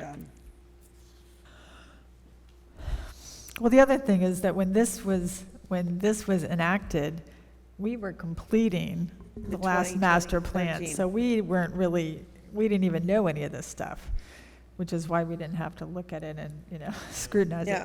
it. So now the question is, should Mount Airy be looking at whether we should be adopting a tier? Well, so Well, as Barney just let me know, we are in tier 2, basically. so we are in a tier. Our areas of plan to be served with sewer systems. That's right. So So currently, it's- we're in tier 2. Yeah. And So that we're in might a be tier. what we just say, instead of having all this additional information, really, which is worthless, in my opinion, related to the town. Yeah. I mean, this is the town plan, not a county plan. Well, you Right. could say that we are in tier 2. yeah, and I think if you look at the last paragraph on page 13, it says that the town determined the completion of the 2013 master plan update was necessary prior to considering the formal adoption of the tier map. So then you can go on and say that we did initiate discussions with the county and state planning to implement the regulations and have completed those discussions and are in the tier 2 and explain what it is. Yeah. Is that okay? Yeah. I think we keep a paragraph explaining what it is, like on page 12, and then say Mount Airy has adopted tier 2 or whatever. Yeah, adopted growth tier 2. I don't think we formally adopted it. I don't think. It's just that we are in tier 2. Oh.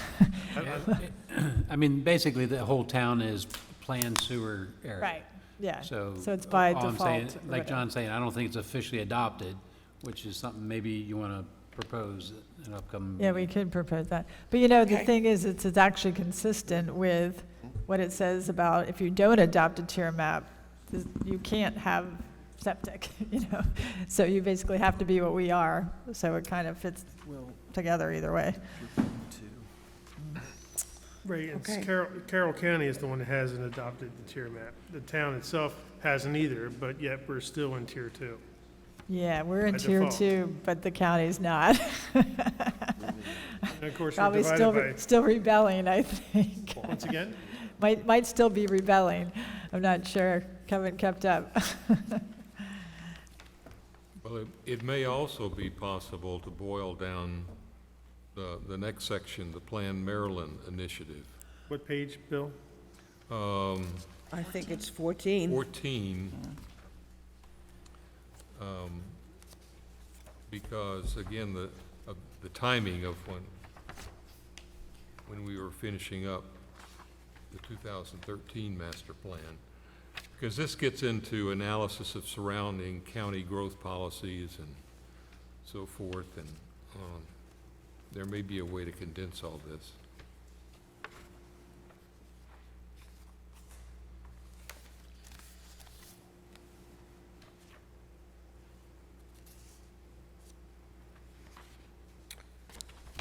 I honestly have not had the time to delve down into this. So I wanted to get it out so that we could start looking at it. I'd like to be able to make a decision at the next meeting about this chapter. Yeah, that sounds good. I agree with that. Yeah, so I guess like you're saying, let's everybody sort of look at it and bring back any comments that we can go through. Down. Yes. And again, do you want me to bring then also the chapter 2 as a draft No. to you at the next meeting, or no?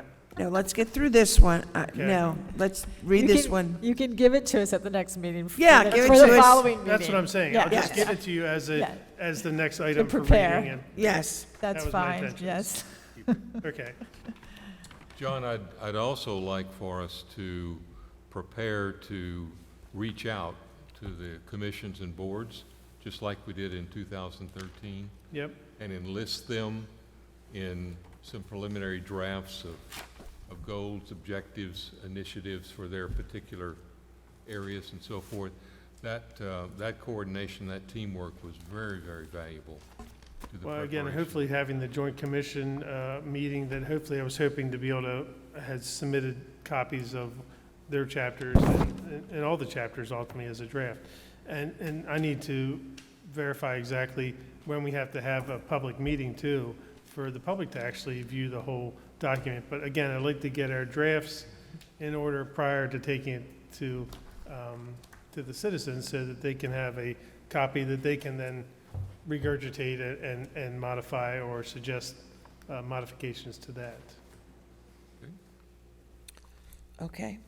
Thank you for bringing this. I appreciate it. So the next item of business, when I find it. Excuse me. Are the reports and the other future items? Carl, do you have a report for us? Yes, Councilwoman. It'll be a quick, very quick report. Town council meeting was held on June 6th. A public meeting was held on the Charter Amendment 2021-2, which was related to charter changes for finance, budgeting, and purchasing at 7:10. The regular meeting began at 7:30. During the meeting, Mayor Hushhour awarded several certificates to local elementary school children that were participants in the MML If I Were a Mayor contest. And I believe Mount Airy had, I want to say, 5 contestants or semifinalists in this thing this year. So it was very good. It was represented on both sides of the county, so I'm very happy with that. We took a vote on the regular annexation, Resolution 2021-44.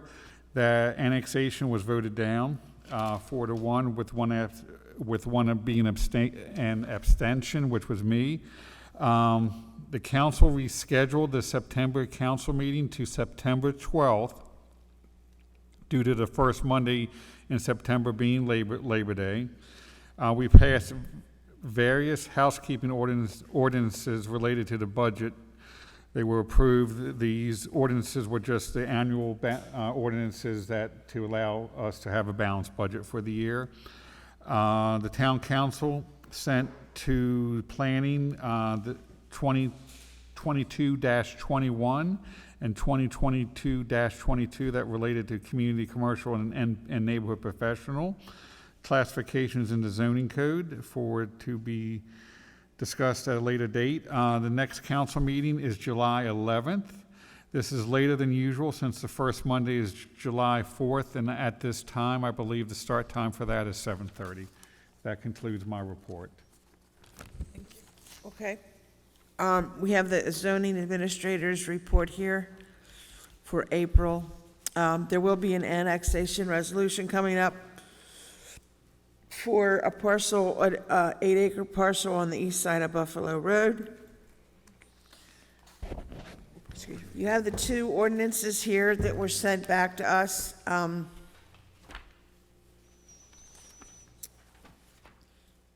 Which we need to work on. I'm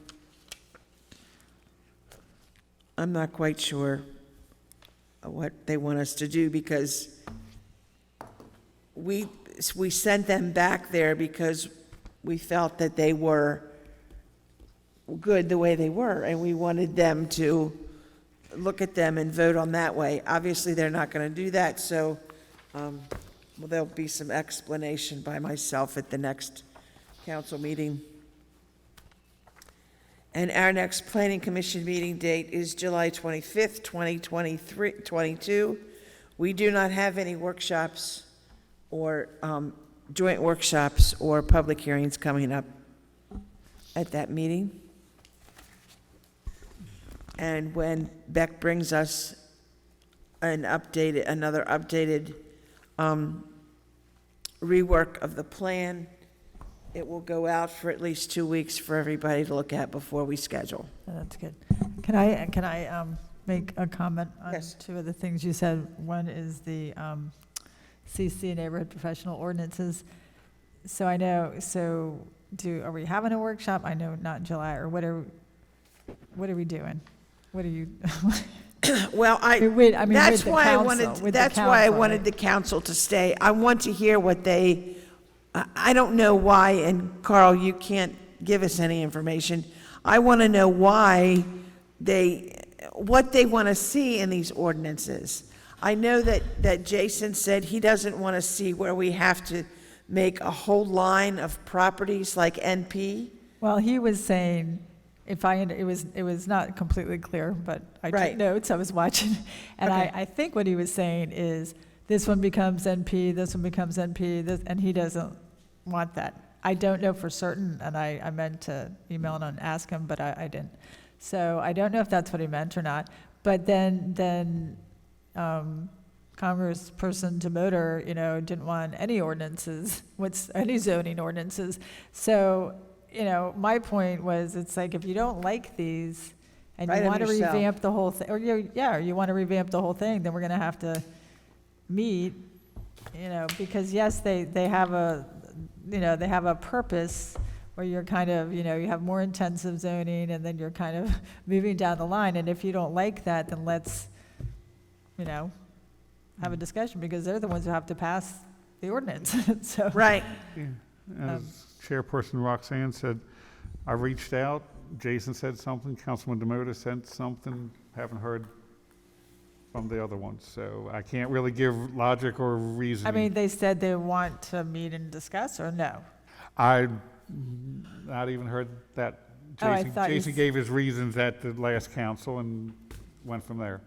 I mean, that they want to meet, or that they don't want to meet, or that they don't want to vote, or what, I'm Yeah. not sure what you're saying. I'll try and work on it some more and see what the Carl, answer. did you share with them the context of what's going on South Main and so forth? The fact that in terms of limited commercial and neighborhood professional and so forth,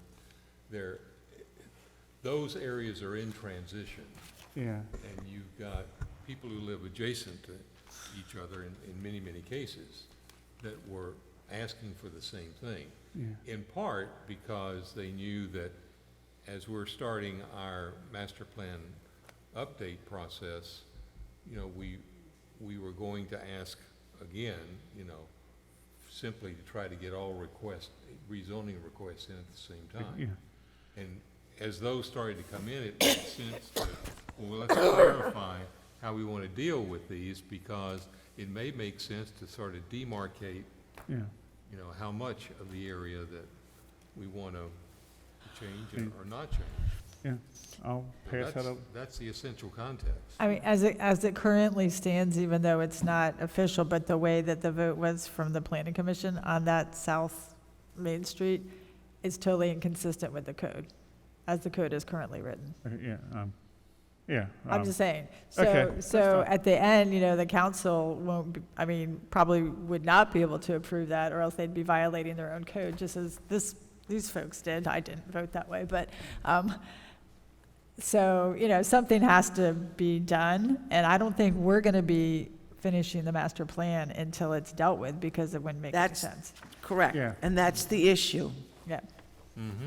So hopefully if they're watching, they understand the issue better, or we can say, watch it, towards the end of the meeting, you've explained pretty much why they were sent back, and go from there. So, we'll see. Thank you. All right, thanks, Carl. Thanks. Do I hear a motion? I move to adjourn. Is there a second? I'll second. It's been moved and seconded. We adjourn the meeting. All those in favor signify by saying aye. Aye. Those opposed? Thank you. What? So silly, as opposed to adjourn.